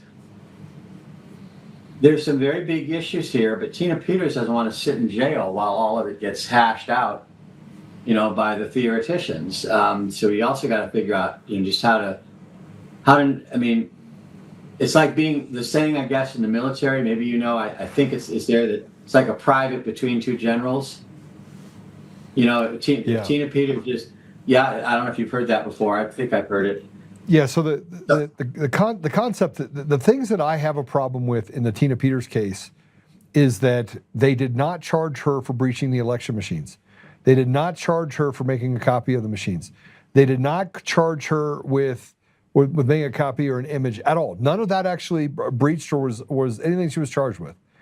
But the function of driving to the building, the function of walking into the building, and the function of leaving the building is what they charged her with, which shows you the disingenuous nature of the charges themselves, because it's fruit of the poisonous tree.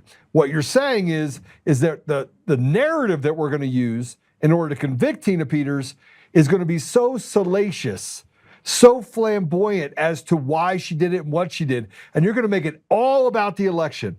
And then you're going to look at the defense and say, by the way, you have no affirmative defense. You have no affirmative defense. We're going to deny all your motions. You're not allowed to talk about it. But when I sentence her, after keeping all of that information out, I'm going to use that as a basis to beat her with the stick. And then instead of making it a sentence that is run concurrently, I'm going to run it consecutively so I can put you into jail for almost a decade. That by itself shows an abuse of power and abuse of the system, and just how rotted and corrupt our judiciary in the state of Colorado is if they don't undo it. If they wait a month or 3 months to do it, I got to tell you, Jonathan, I not only have no faith in them, but I think those judges are absolutely corrupt to the core too, by allowing the process to become a part of the punishment. Well, there's probably more of those than not in our country. But the thing is, yes, I think because the way they charged her, and remember, part of this is it could be you next time, not just you, but whoever's listening. But that's a tell. when they have to go to this strange configuration to find a state crime that's way off topic. Yes. Yeah, I think you're right. That's a tell that it's a scam. And this was what I said before. Like, I didn't go to law school, but I think you can probably tell from the way my mind works. I'm not a stupid man. Like, I understand the fundamentals of law, and I understand. I've read enough and studied enough that I understand the semantics behind it, like how you can justify the use of laws in order to gain a conviction, right? And typically, you saw them do it with President Trump, where they turned a misdemeanor into a felony, and they did all this mental gymnastics in order for that to happen. And then the judge again kept information out and got President Trump convicted of felonies when, frankly, there was no crime to be had and there was no victim, right? So we've seen this type of gymnastics happen. The problem that I have is that the judiciary itself has created an environment where it's almost as if they have a hallway, they have an escape valve on everything, that they can justify it. And I could see that when they started asking the questions at the beginning, you could see that two of the judges were in direct, they were diabolically opposed to the third. You could see it in their facial expressions, how they were acting, how they reacted to some of the questions, because they would be asking fundamental questions, and then this guy would pipe up and say, well, what if this happened? And no. And you're going, what?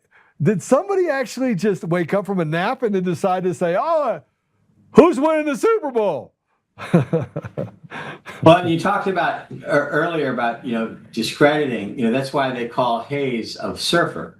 Yeah. It's like saying I have a neurosurgeon, but he likes to play golf on the weekend, so he's just a golfer. Just to demean these things, but yeah, so it is a very difficult thing. And like, for example, what I see is that there was an email, and it was introduced into there are all these trap doors. I was going to say I went to evening school, so it was 4 years just burning my toast, reading these precedents, like you say, that all what you just described. I had a hard time, without my head exploding. But the thing is that you didn't. It's like, yes, you've been wrong, but you didn't properly document it along the way, so we're just going to let you be screwed. But here, the email from Jenna Griswold's office, one of her staffers, it was mentioned in the trial. It was admitted in the trial, saying that, clarifying that identifying who would be at the meeting. I'm going to use Tina Peters, her official capacity.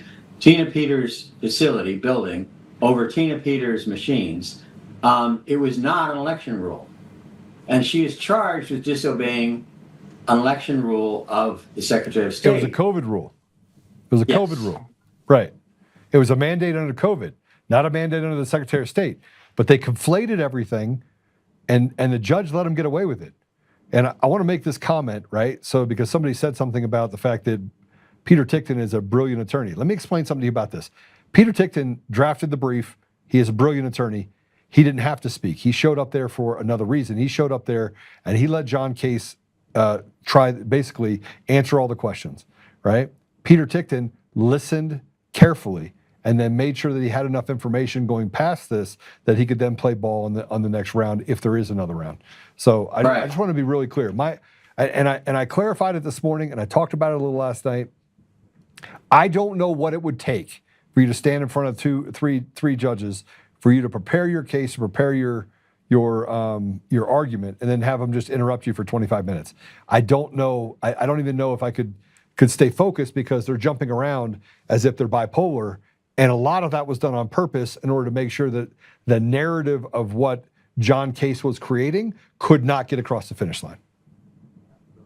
Well, and people should understand, if they're really following Tina Peters as you are, is that many of the federal issues and other cases are waiting for this state court of appeals. Like the federal court on habeas corpus said, oh, we have to wait and see what the court of appeals sees. So a lot of things are waiting for what happened yesterday and for the decision. And they're all going to go, they're all going to move forward once there's a decision, unless it's, the worst thing, just in terms of human terms to Tina Peters would be if it goes back down and the whole thing just gets dragged out. But it could end up being a total victory if God gives her strength to go the distance. But there's a lot that comes after what happened yesterday, and I think that's part of the plan. Is that I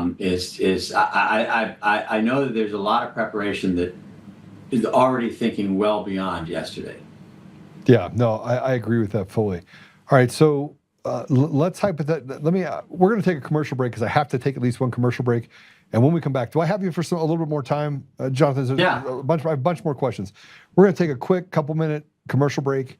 And when we come back, I'm going to just ask questions on, what is the reprieve that Tina gets when she gets out? So just be thinking about the fact of, does she have anything that she can have against this judiciary, against this judge, that she can press down on them if the consequences are, and what we heard were right, and they get rid of all these cases, and they dismiss them. Does she have a case that she can then go after the state court and or the Secretary of State for her grievances? So we'll be right back.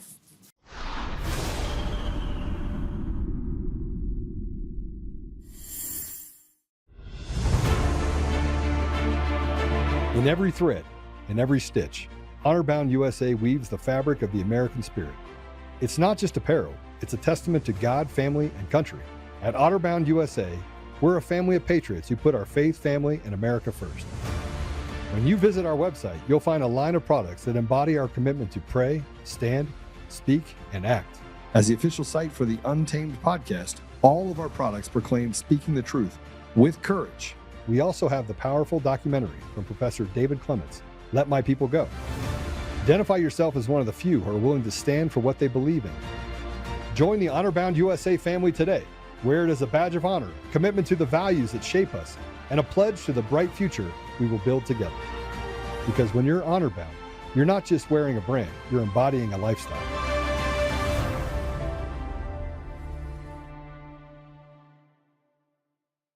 Hi, I'm Joe, Supreme Leader of DCF Guns. What is DCF Guns, you ask?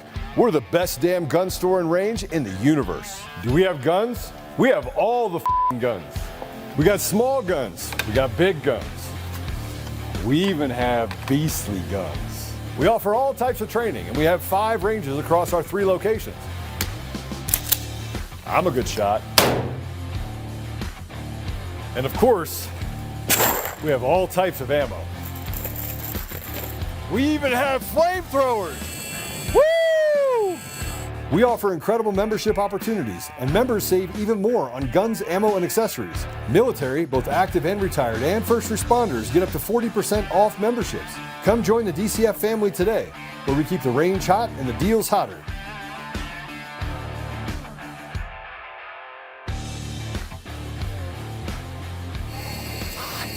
It's hot.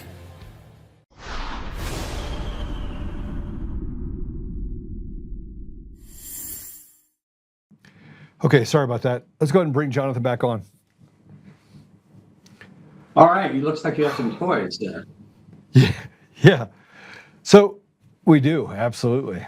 So, I think the next step in this whole thing is, and maybe I'm getting ahead of myself, but we saw the injustice against Tina Peters. We saw a lot of people talk about it, and you had some really uneducated people try to play mental gymnastics of why Tina Peters should stay in jail. Now, POTUS finally came out and said that he thought that the punishment was too harsh and that he was thinking about clemency. And after talking to Tina Peters is like, I don't want clemency. I want a full pardon. You should pardon me because I wasn't guilty of anything. I did nothing wrong. I did what I had to do to protect people inside of our state, right? So based on that, if the appellate court comes back and says, hey, listen, you had misconduct here in charging her with a felony when it was actually a misdemeanor. You had misconduct here, and the fact that you violated her constitutional rights and you basically sentenced her based upon what she said. You have an issue here, and the fact that you excluded her defense, affirmative defenses, and then you use that defense in order to justify the charges and the sentencing. Does she have civil rights violations and stuff that would breach the immunity that these judges operated from, and the Attorney General and the Secretary of State? Lot there, yes, she does. They're very hard to make them work, which of course is ridiculous. Either it applies or it doesn't. Yes. The judges talk about things that are disfavored, like certain kinds of legal things are disfavored. It shouldn't be disfavored. Either it works or it doesn't. It's a ridiculous concept about whether something is unlikely. But she would, anyone with multiple charges would probably have to win on all of them. In order to sue for things, you have to have been vindicated, and then but before you can file, sue for malicious prosecution or maybe selective prosecution or those things. Maybe if the thing like what happened on January 6th when the Supreme Court threw out one of the charges, maybe something so significant you could just sue for that one big thing. But here you just rattled off things that are cross-cutting, especially the sentencing, where she'd probably have a chance to sue regardless, even if the Court of Appeals likes some of the charges. There are so many other cross-cutting problems that pollute the whole trial, especially the sentencing and her First Amendment rights, that she might. Well, I mean, it would be nice to say that yes, she has that right. I'm talking about practically, pragmatically. It shouldn't be a tough thing to do, but judges don't like to do it, which is no excuse at all. But yeah, she can do those things. What do you think the outcome would be if she did that? What do you think do you think that there would be something that would come from that? We talk about two things, especially where I went in George Mason: positive law versus normative law. What the way things make sense, what they should be, and the way things are. Judges just don't like to be held accountable, and so Jonathan, there is no accountability for judges. I mean, judges literally can act with impunity, and they are the enforcers of whatever political ideology is in a position of power to actually have that enforcement. Right. So, right. I mean, on the law, she could have a good chance. In terms of the reality of what we see, they just never like to do that. Now, technically, the malicious prosecution is on the part of the prosecutor, but it's still it's a very high showing, and I think. I mean, the thing is, I don't know why Trump, in so many areas, there seems to be things that block the things that should happen. There's like something blocking. I mean, he needs to indict, or his people need to indict Jenna Griswold. 1,000%. 1,000. She committed crimes. If it raised to the same level that Tina Peters did, and she sent out 30,000 deals and had BIOS passwords that were available, and she is the head of the company, she is responsible for it, she should be charged for those actions, especially since she lied about that, and that was the basis for why she went after Tina Peters to begin with. Right. Well, I mean, on a showing, which I don't think is impossible, that this whole thing was to cover up a crime. I think anyone in Tina Peters' situation would have a very strong chance. I mean, if this was a sham to do something far worse, then it would be hard for her to lose. I mean, they try real hard, but on the law, it would be a strong position. And I believe that's what happened. I mean, I think everybody does. No, especially the people who did it. They know they did it. Jonathan, what you followed this case? You've read all the briefings. You seem to be pretty well versed on what happened in this case. You've also faced some scrutiny. I'm kind of looking up some of the stuff related to you. They went after you to disbar you through all of the things that you did in order to help J6ers. Has there been any sort of reprieve for you in this environment? Are you actively pursuing it? Is it just turned into this like the wagon wheel of forgottenness? Well, yeah. I mean, the biggest reason why I have not done more about that is that I just have to earn a living. It's hard to keep your head above water. And I just don't personally happen to know how to go about it. But it's something a lot of people have talked to me about, and I'm very interested and overturning it. And well, why can't you? Isn't there everything based on a judicial process, even though the process can be skewed and or corrupted, which I believe it is. I believe the judiciary is our biggest problem in our country. But even given that, there's typically a process of reprieve against a disbarment.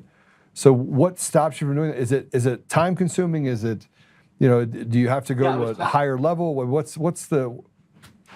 It was time consuming. I was working on an appeal. The attorney that was going to help me wanted an ungodly amount of money that now I just have to figure out how I'm going to pay the bills. Well, hold on a second. You're an attorney. Why can't you just do it yourself?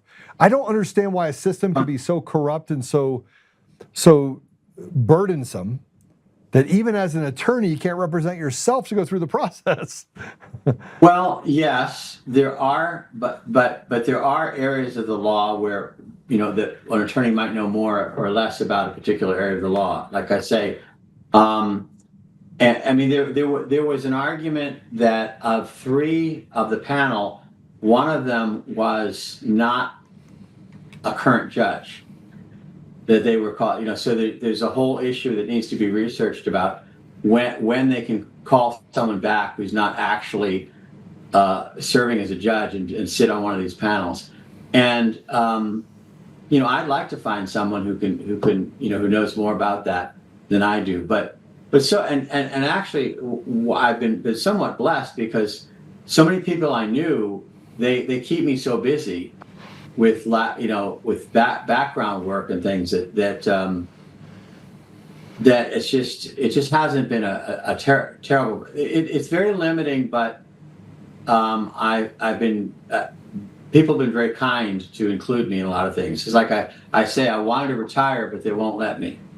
That's a separate problem. That's a much bigger problem. Yeah. So, but no, it's on my list, but it's just the list is so long that I don't know. And I do worry about all the things that have to be done to keep our country surviving. But yeah, no, the thing is, Jeff Nessler, who was the prosecutor for the Oath Keepers, he admitted in a closed hearing that he was in constant communication with the Virginia State Bar attorney. He told the judge that he had been he from the Oath Keeper prosecution was talking to the Virginia people about in relation to my case out there. So that's pretty bad, I think.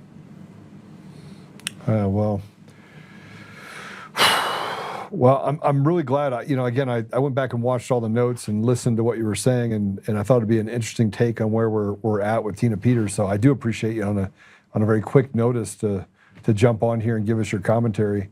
I certainly do appreciate it, and I appreciate the support you've given in this, and that you're and you suffered through it, so you understand that this lawfare machine is it's unforgiving. I was at the Capitol on January 6th outside. I mean, it could have been a lot worse for me. So thank you very much. Yeah. What? No, I didn't know that. I didn't know that about you, but what do you think? Last question for you. What do you think where we're going? What do you think? I mean, we obviously haven't had any arrests yet. We have people that have come forward. I believe that you can't snatch a man out of a sovereign nation and not have consequences related to what's happening with the elections in our country. He signaled it right after taking Maduro by posting over and over again some of the election stuff that was out there. That literally happened on its heels the next day. What do you think the future holds? And if you had to have the magic 8 ball, what do you think? Well, that's a very broad question. I mean, it's going to take all hands on deck. I mean, we could talk another time when, I've been involved in politics since 1984. My mother in Eagle Forum before it, and we've never had more people coming as reinforcements, but they need to be trained. I mean, we were a tiny minority. We're not a tiny minority anymore, but solving all these problems is hard, and people have a lot to learn and get organized about to be able to do that. I worry about whether God thinks we're worth saving, but I think some things have happened recently where it looks like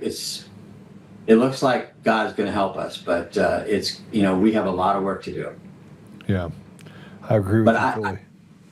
Yeah, I mean, the thing is, but I do think, like, what really happened on January 6th? What was it really about? That's all being, Republicans are always terrible at public relations. You know, the left doesn't know anything about good policy, and they don't understand humanity, but they're really good at talking about it. We have good solutions, but we're terrible at talking about it. All right. Well, Jonathan, thanks for coming on. I appreciate you very much. Thanks for giving us your time. Thanks for staying engaged. And anything we can do for you here, you have the ability to reach out to us. We're here. I just sent out an email asking if we had any attorneys that were. Are you still on the East Coast? I'm in Florida. Okay. So I just asking the question about if we had any that would know how to handle a disbarment. So I'll see what I can come up with on my end as well. So thank you and God bless you. Thank you very much. Okay. All right. Sorry about the camera. I don't know what's going on. That's all right. All right. Take care. Thanks. Bye. You know, the interesting part about all of this with Tina Peters is that we've been yelling that this is a problem. And at least yesterday, as I went back and watched it again, you could hear the judges saying that this is problematic, that a lot of what they did is problematic. And yet people were justifying this behavior. And even yesterday, the assistant no-chin AG, somebody asked me what happened to her chin, and I said, I think the devil ate it. So for the deputy AG, she looked like a Q-tip without the bottom. Sorry, I'm just making fun of her because I'm making fun of her. But we have to ask the question collectively that if I just ask the question, what about the judges? Why is there no mechanism by which the enforcers of a political ideology can be punished for bad behavior? Can we change that in every state? So I want to go back to this first post that I put up today. You know, I have, by the way, I don't use AI. I don't use AI. These guys will tell you that I will go through and I will write something out. I don't use AI to rewrite it. You'll see sometimes when I'm reading something, I get caught up on a word because I'm like, I double negative myself or I'll do something. And I don't typically, I'll go through and do a reread of it. It makes sense to me and then I'll push it out. People are like, okay, I get what you're laying down, Joe. It works out. But there is this underpinning that somehow the American people don't support what ICE is doing. And it's a bullying mentality. You can see it. They go in, they capture an ICE vehicle. I want to go back to the beginning, go back to the A block. They capture an ICE vehicle, they break into it, they steal a weapon, they vandalize the car, and CNN reports as if there's some sort of hero. And the lawlessness of that area entitles someone like Tampon Tim to get out and say, I need you to keep all your videos so that we can have future prosecutions. The only thing that he did by doing that is enrage President Trump, who, by the way, when he had a heckler, just gave him the finger. He gives zero shits. He's like, I'm done with it. I'm done with these people, these evil people thinking. I told you before, you cannot send evil back into the hole unless you're willing to force it back into the hole. You can't. But I wrote this post earlier this morning. And, when I wrote it, I kept thinking about, all right, where are we exactly? Like what part of who we are as a country is real? What's real? What's not real? So let me read this to you. I said most Coloradans stand with ICE. Most stand with President Trump. Most stand with law, order, and common sense. The truth, a tiny, noisy minority captured our state. one fraudulent election and mail-in scheme at a time. They flood social media with millions of bots to fake a majority. But pull back the curtain like the Wizard of Oz, and it's pathetic, just pathetic weaklings, sad, misguided grifters, and they're useful idiots, bullying communities while pretending to be the heroes. These are the same people who screamed to shut down our lives over a virus while government acted with total impunity. They're not good people. They're pretending, and we're done debating their nonsense. Politics, as usual, is dead. Neither party has answers because both feed from the same trough. Lobbyists, special interests, and cartels that profit from our decline. We've been betrayed. The hardworking Americans who pay the bills are forced to embrace the new suck and quietly tell ourselves we don't matter. No more. Phil Weiser dismissed me as not a serious candidate. Funny that then why the endless hit pieces, the TV attack ads, and the smears? Where there's smoke like that, there's fire. Last night I sat with the real community stakeholders. People tired of the haves versus the have-nots divide. And we laid out a plan to return Colorado to its people. It's simple, but it will hurt the leeches. We end property taxes outright. No more renting your house from the state like a serf. We starve the cartels, NGOs, and frat boy fraudsters, gorging on your tax dollars. We hold judges accountable for institutional rot and ruined lives. We restore food, education, and opportunity deserts in forgotten communities. We give back your voice, your resources, and your property rights. We will listen first, then lead together. The gig is up, the grift ends. We're done being victims. The people are ready. Are you? If you're a Centennial or anybody in Colorado and you want real change, not more of the same, let's build this together. Your move. I want to go to one word that I said in there. We'll listen first, then lead together. When is the last time that a politician has walked into a community, any community, even the ones that they say that they represent, when they say, okay, I'm a conservative, I'm going to go sit down and talk to conservatives. Now, here's how it goes. And I've watched every video from Victor Marks all the way down the line. The only person that seems to get it is a guy named Scott Bottoms, who's my friend. I really appreciate the guy. He's running for governor as well in the state of Colorado. I like the guy. I like the guy a lot, right? And he was a pastor, but before that, he was in the military. And if you want to fast forward to that, he spent the last 3 years fighting these radical demons inside of the Colorado State legislature. So he brings a bunch of confidence, and he brings a bunch of experience to the table. Now, that's not my open endorsement for Scott Bottoms. That's me telling you that the only person that talked with a language that allowed for us to hear that there's a sensible solution to this was Scott. Now, the things that I talk about here, and I said all the things that I talked about, these are all sensibilities that every politician should be talking about. And I'll say this because it's my show, I can say whatever I want. When we talk about Tina Peters, we talk about the cartels and the Synagogue of Satan groupies, the Jenna Griswold and the Jared Polis and the Phil Weiser, all three of which, by the way, are faithless zealots. When we talk about Jewish zealots, when we talk about who they are and who's underneath them and who represents them, we look at what happened in the Tina Peters appeals trial. We look at what the judges have done in the Coomer trial in denying motions and allowing them to write diatribes inside of a new amended complaint and lie with impunity. Lie, not specifically say that here's what we're saying that Joe Oltmann did and this is what they did, but to write diatribes that are 20 pages long. Judges that are allowed to use sua sponte and go back and overrule 20-year judges. And the procedural issues and the fact that they ignore the rule of law.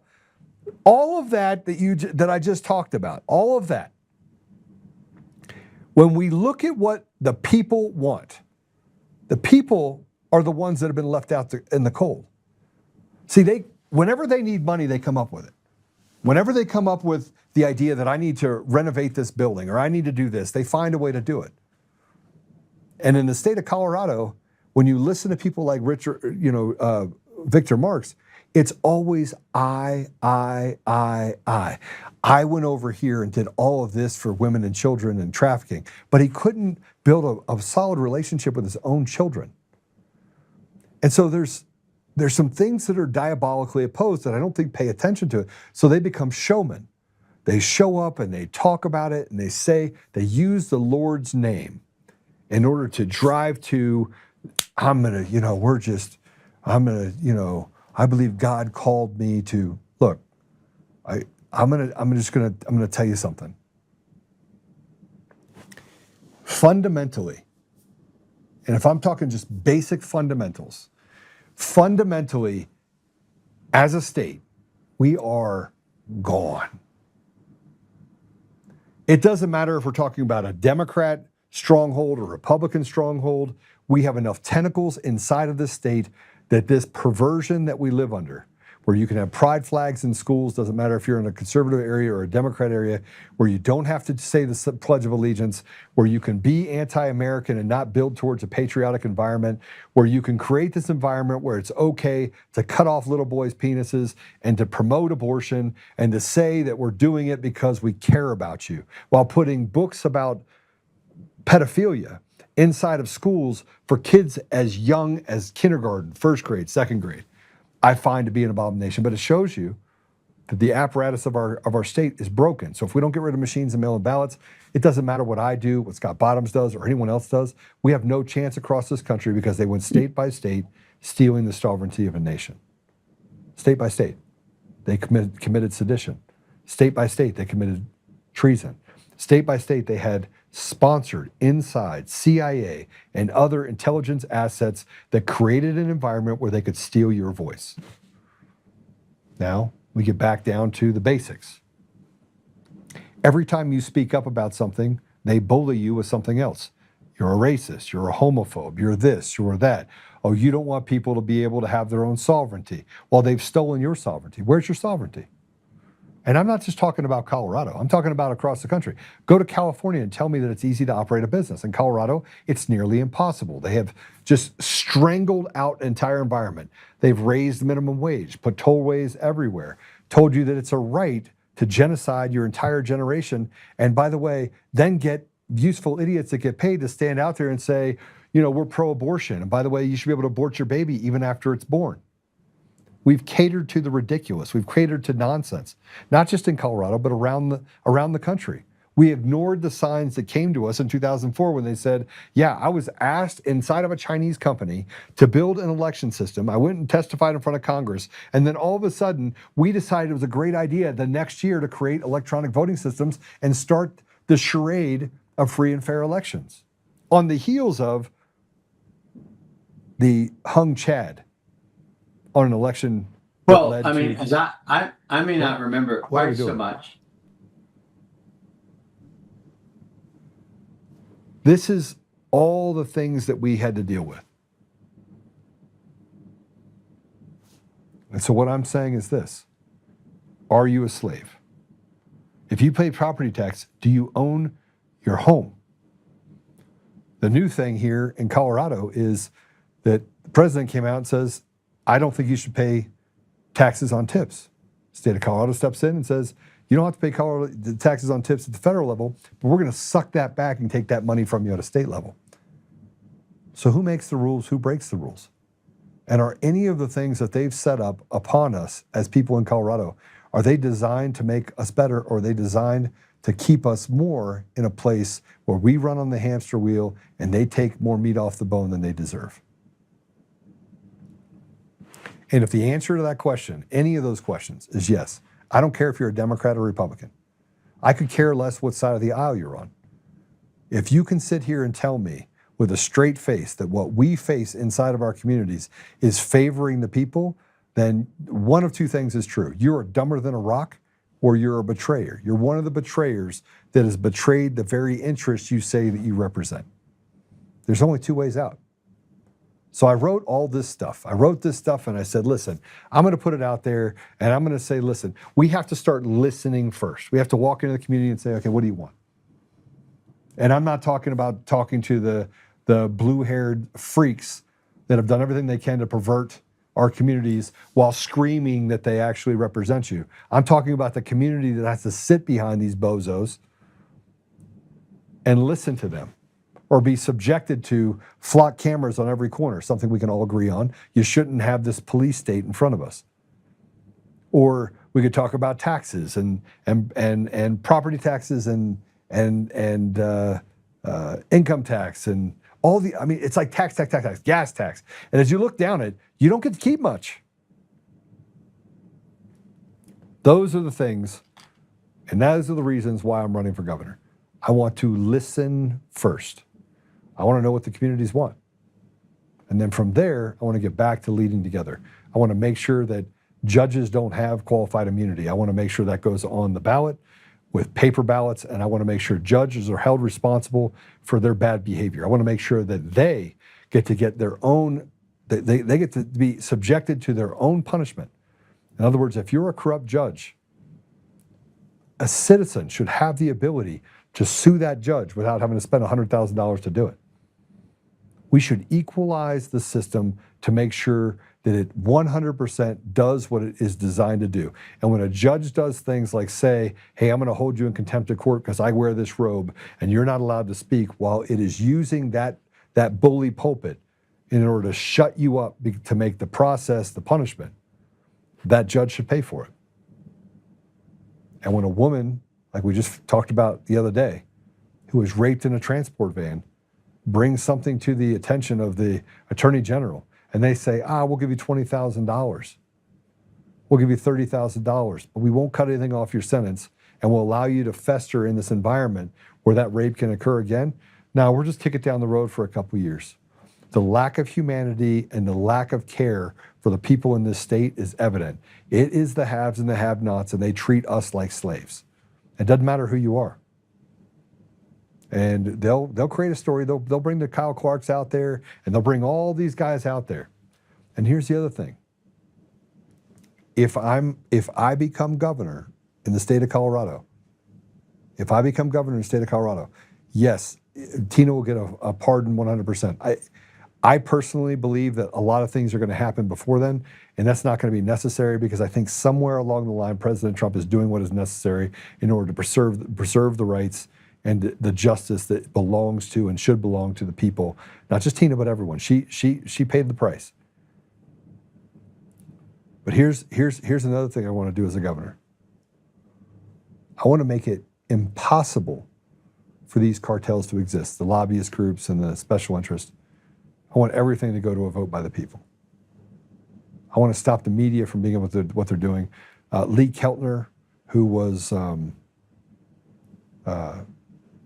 shot and killed, and I sent a big packet to the DOJ. I did that last week for Lee Keltner that was shot by Matthew Doloff. There is no statute of limitations for murder. He murdered Lee Keltner in cold blood. Murdered him in cold blood. I want to make sure the DOJ charges people like him.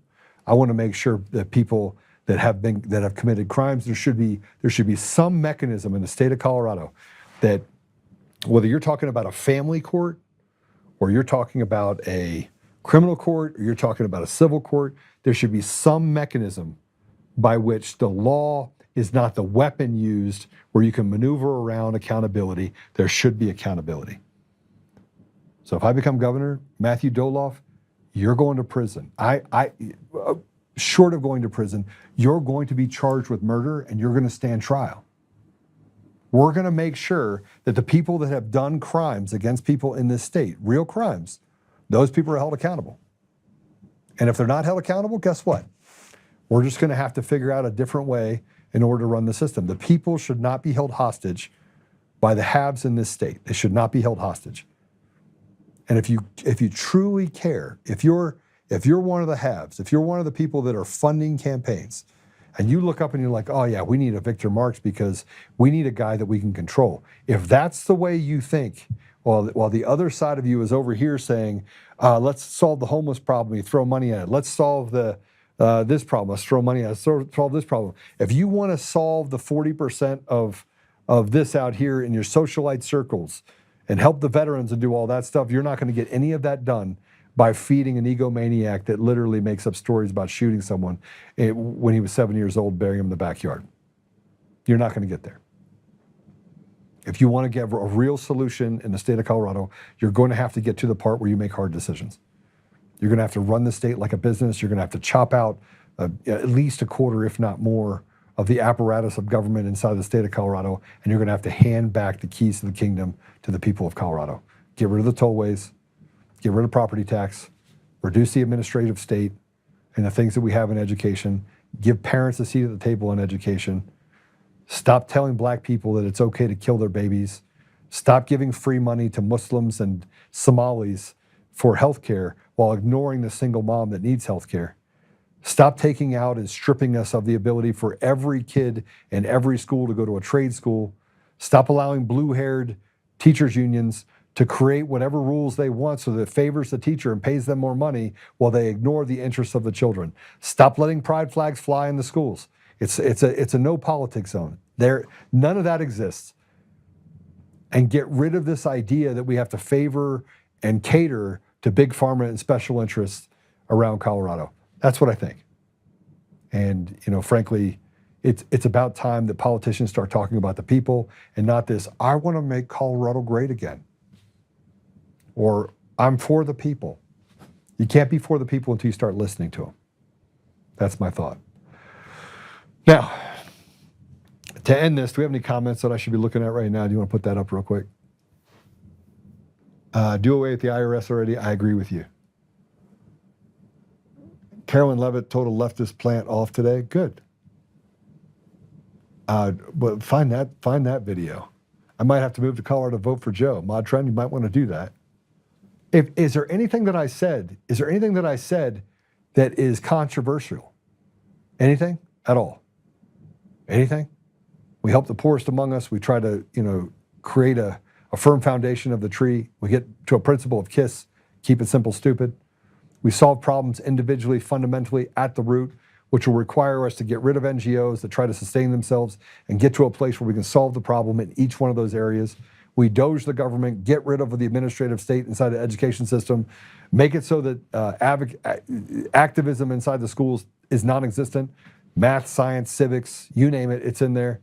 And we get to a place where that's it. If you don't like it, we're going to reverse it. This 20% that goes to home schools or outside, that's running away from the school system, that's growing every day, they get to take back control of the schools. And all of these freaks and Satan clubs and all that stuff, all that shit goes away. All of it goes away. And parents finally get to a place where the kids have a safe environment where they can learn and have opportunity at every level and in every place. You shouldn't have to, as I talked to Brenda this morning, you should have to drive 20 minutes and move your kids 20 minutes to go to a different school district because the school district you're in is so absolutely broken that the kid's lucky they learned anything. Yeah. No more mail-in ballots. Yes, I agree. There should never be a mail-in ballot. The UOCAVA system allows for precincts inside of the military establishment themselves. And if you have to send things back on a state-by-state basis in order to make sure you have representation, they should have the ability in that system, print off that ballot, have it be signed off by someone that is a precinct leader that verifies you are who you say you are. And then that should go through a sealed system that makes sure that then the military personnel could go back and verify that what they voted for was ultimately what ended up on the ballot in each of those 50 states. I wish Joe was running for governor of New York. Well, maybe someday. Maybe I'll be president. This is just a stepping off point. That's my next one. Yeah, what else we got? Smaller precincts, I agree with that.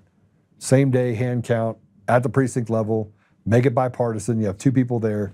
Get rid of these NGOs that cater to and try to create this ability for illegals and for people to vote 2, 3, 4, 5 times. Make sure you clean the voter rolls and eliminate the U.S. Postal Service when it comes to the election system. These mechanisms are mechanisms of chaos that allow for them to steal the voice of the people. Now, what's going to happen is you're going to see less people in the elections that are voting. You want to know why? Because all of that is just fraudulent. And you're going to see all of these states turn red, turn back to being red. And I'm not telling you can't have progressive ideas, like having better healthcare programs like the one President Trump came up with. You can have all of that still. And we can start to have sensible conversations, because we won't have a weaponized media that bullies the people. And you won't have these radical leftists that are getting paid by Soros-backed organizations or smurfing campaigns that put all of these people on both sides of the aisle in Congress and in elected office inside the government of Colorado. That's what happens when you have sensibility. That's what happens. You will be president. I just told my sister that today, LOL. Season, I don't think that's in the cards, but with God, everything is possible. But it has to be God that wants to do it. I don't want to do it. What I want to do is I want to be my brother's keeper. I want to serve my people, your people, you. I want you to tell me, and I'll just be strong enough to stand up. And the weak people, these pathetic people that sit behind the curtain, these cowards that use people and hand them money and say, go over there and cause harm. Go over there and kill Charlie Kirk. Take away the voice of these children.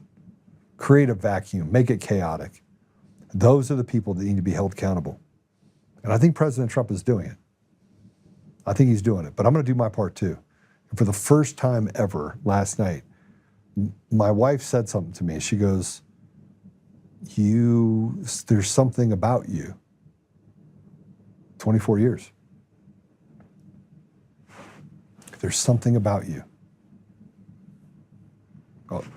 With all the things that I've gone through, there's something about you that truly when I sat in front of the people at that table that I had never met before, and they looked back at me and they said, Joe, you're just Joe. Like, you really care about these people. That's what got me involved in this in 2020. Like, I hated seeing my community. I hated seeing people suffer. So I'm just an average Joe. I'm just a guy with a dog that cares deeply about God's people. So, you do? Let's play it real quick. The Levitt video. Everything correctly. 32 people died in ICE custody last year. 170 US citizens were detained by ICE. And Renee Good was shot in the head and killed by an ICE agent. How does that equate to them doing everything correctly? Why was Renee Good unfortunately and tragically killed? Are you asking me my opinion? Because an ICE agent acted recklessly and killed her unjustifiably. Oh, okay. So you're a biased reporter with a left-wing opinion. What do you want me to do? Yeah, because you're a left-wing hack. You're not a reporter. You're posing in this room as a journalist, and it's so clear by the premise of your question. And you and the people in the media who have such biases but fake like you're a journalist, you shouldn't even be sitting in that seat. But you're pretending like you're a journalist, but you're a left-wing activist. And the question that you just raised and your answer proves your bias. You should be reporting on the facts. You should be reporting on the cases. Do you have the numbers of how many American citizens were killed at the hands of illegal aliens who ICE is trying to remove from this country? I bet you don't. I bet you didn't even read up on those stories. I bet you never even read about Laken Riley or Jocelyn Nungray or all of the innocent Americans who were killed at the hands of illegal aliens in this country. And the brave men and women of ICE are doing everything in their power to remove those heinous individuals and make our communities safer. And shame on people like you in the media who have a crooked view and have a biased view and pretend like you're a real honest journalist. That is what I voted for. I voted for truth, not your truth and some slanted story where you get to create chaos inside the community. And the reason why this chaos survives, the reason why this reporter that you just saw is allowed to even have a voice is because the judiciary is so rotted and has affected people so personally that all that barometer inside of that person can see is the injustice that they went through at the hands of these hacks that made the process the punishment no matter what the outcome is. This is the reason why I'm running for governor. This is because what they've done to me and what they've done to other people, what they did to Tina Peters, what they did to John Eastman, what they did to President Trump, what they did to Roger Stone, I could go down the line. And I could talk specifically about the people that were adversely affected by the media apparatus that lied with impunity and got away with it. And then the judiciary just covered it up. Just like they're doing in the case with Dominion Voting Systems Eric Coomer and the comments that he made, not me. And the punishment for that is that we're going to silence Joe Oltmann. Well, I got to tell you something. I'm all about it. I know what I know what the probability is of making it outside of a absolutely biased and absolutely just rotted to the core judiciary. I know what the statistics are. And so do the people in Colorado. They all know. They all know. So President Trump's going to do his job. He's going to get rid of machines and mail-in ballots. And if he has to do it through the Insurrection Act, I believe he will do it.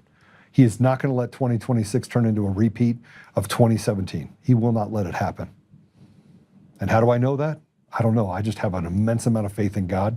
And God has taken us this far, and he gave us back the ability to have sensibility. And these radical leftists still think that they hold the cards. I don't believe that they do. So I don't know if it's all going to work out, but I think it was going to work out. Dave Clements, Sidney Powell, John Eastman all know something about disbarment and would know who might be able to help. Yeah, thank you. Hey, thanks, Davey, for that. Appreciate that. Yeah, we got this. We got all of this. Warrior Gal, we have an assignment. We have to pray for Joe every day. Thank you. Let's play this. This is, guys, how do I describe this? This is a transgender, I'm going to pray. Practicing self-love in a bathroom at Planet Fitness.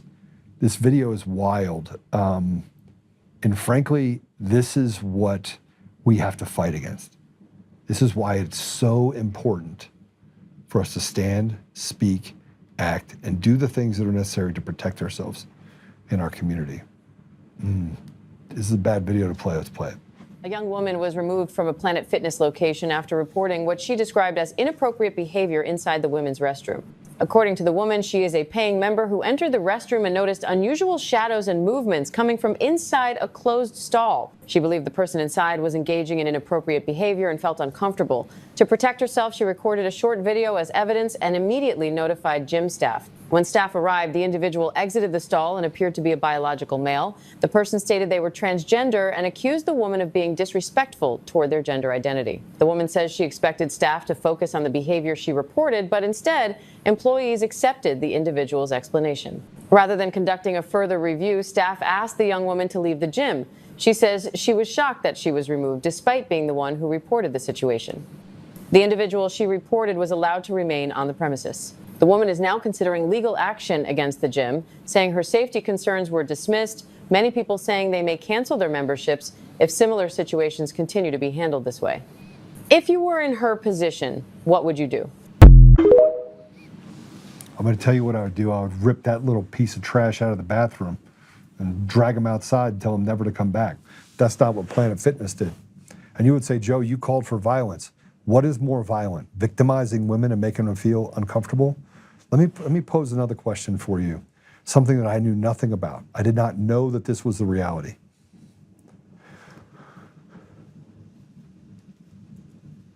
Someone asked, what is your greatest fear when you walk into a situation by yourself?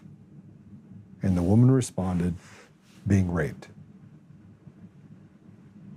And I didn't know if that was a real thing, so I started asking people that are women around me. When you go into a situation and you walk in somewhere, what's your biggest fear? And the answer kept coming back the same way. I'm afraid that I would be raped. Like, it's a real problem that women have. Every time that they engage in a situation and they're in a specific area, they're afraid of being raped. Like, that's a thing that women walk around thinking is, am I going to be raped? Walk through a dark alley, am I going to be raped?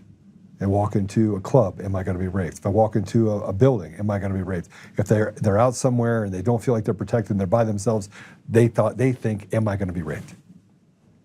And then you let men go into bathrooms and masturbate themselves and pleasure themselves and act like they're a woman.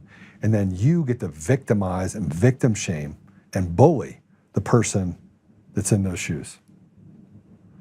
And here you go. You have people saying, me too. Yeah. Yeah.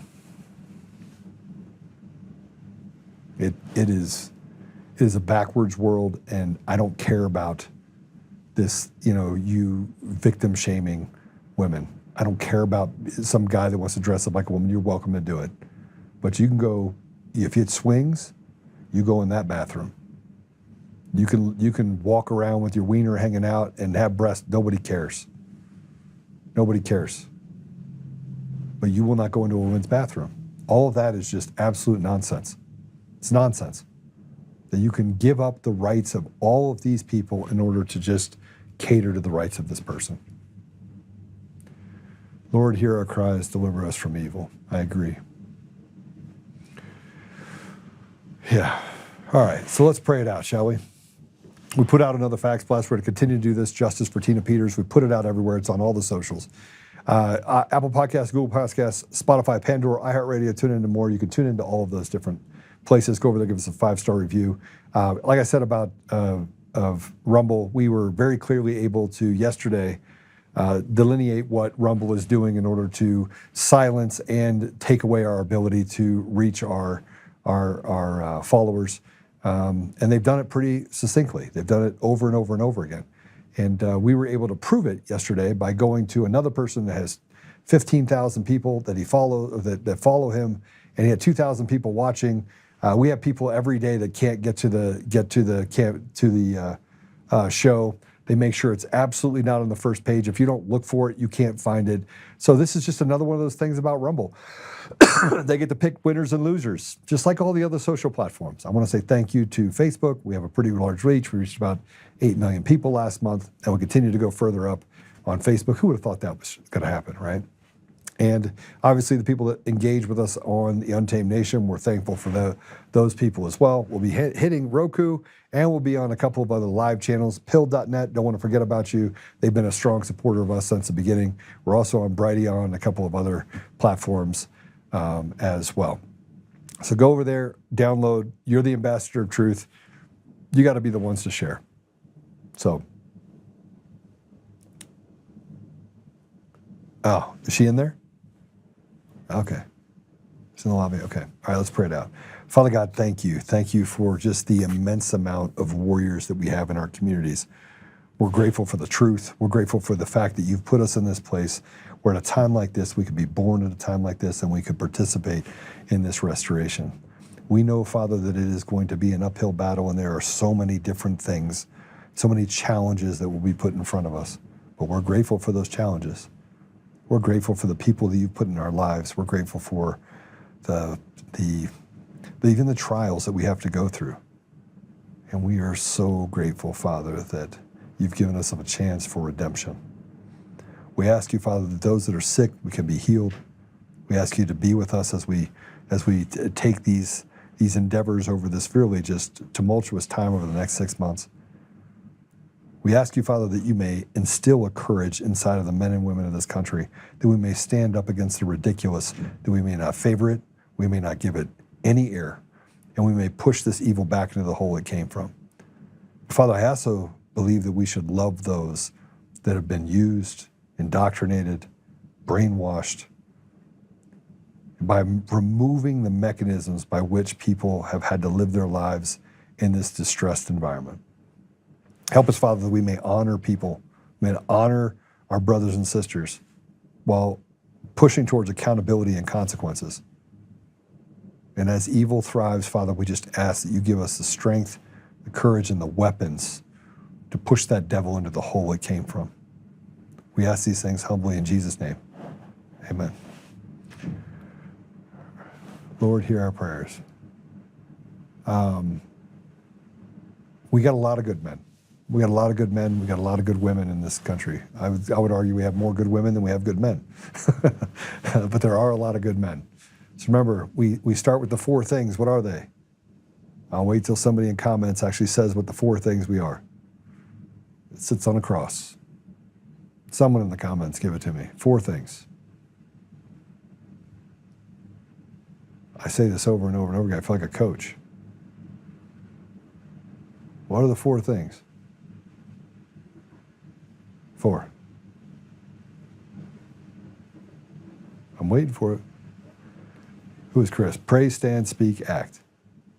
Pray first, stand up, always speak the truth, and then act in that truth.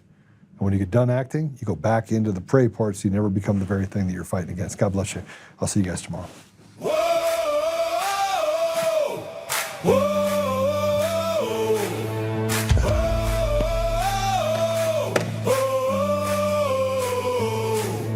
Rising from the fight for the forgotten and the free, exposing rigged machines, Kuma's lies, Dominion's deceit, pays a grand each day, shielding truth from corrupt halls, but he won't back down, standing tall through it all. Martin, Tina Peters break the chains that bind her tight, hand count votes and one day bring the fraud to light. No more mailing scams, no machines to steal the night. Restore the people's voice, make Colorado right. Governor Oltmann, lead us bold and true. Badass for the have-nots, fighting through and through. Abolish property tax, cut the tolls away. Shrink the bloated state, let the people have their say. Oltmann, it's our rally call. Truth and freedom rise and watch the tyrants fall. Untamed Colorado, strong and proud. We'll be one man for the people, set our great state free. Help the single moms, bring back trade school strong. Opportunity for youth, where the brave belong. Audit every NGO, ban the wolves that roam. Reclaim our stolen land, bring the power home. Eric Kuma's fraud, Dominion's rigged design, expose the stolen votes, cross the dangerous line. No more victimhood, no chains on you and me. He's running for governor for real liberty. Smash the fraud machine, pardon heroes jailed for the have-nots. Rising truth will never fail. One warrior defies the corrupt elite. Colorado reborn, strong on our feet. Governor Oltmann, lead us bold and true. Badass for the have-nots, fighting through and through. Abolish property tax, cut the tolls away. Shrink the bloated state, let the people have the say. Governor Oltmann, it's our rally call. Truth and freedom rise and watch the tyrants fall. Untamed Colorado, strong and proud. We'll be one man for the people, set our great state free.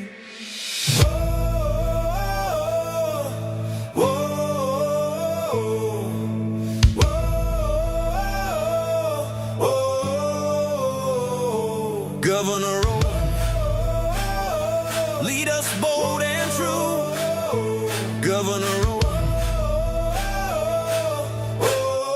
freedom forever, Colorado rise.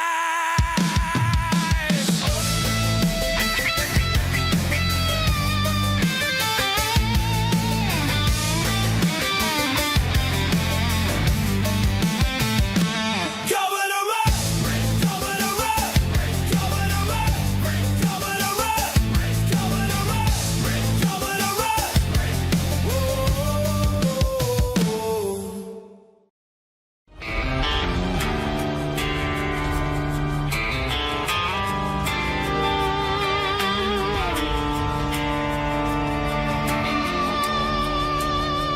Rise up untamed, in the heart of the fight where the wild ones roam. Joe Oltmann's calling, bringing truth back home. From conservative daily to this untamed fire, we shatter the silence, lifting spirits higher. No chains can hold us, no lies can prevail. Authentic and fearless on this rugged trail. Patriots gather under stars and stripes. Untamed nation, igniting the night. Untamed nation, let the truth roll out in this land of the free. Standing proud from sea to shining sea, we won't back down. Catch the fire, wear the crown. Untamed nation, it's our battle song, motivating hearts where the brave belong. Yeah, untamed and wild, forever strong. Play it again.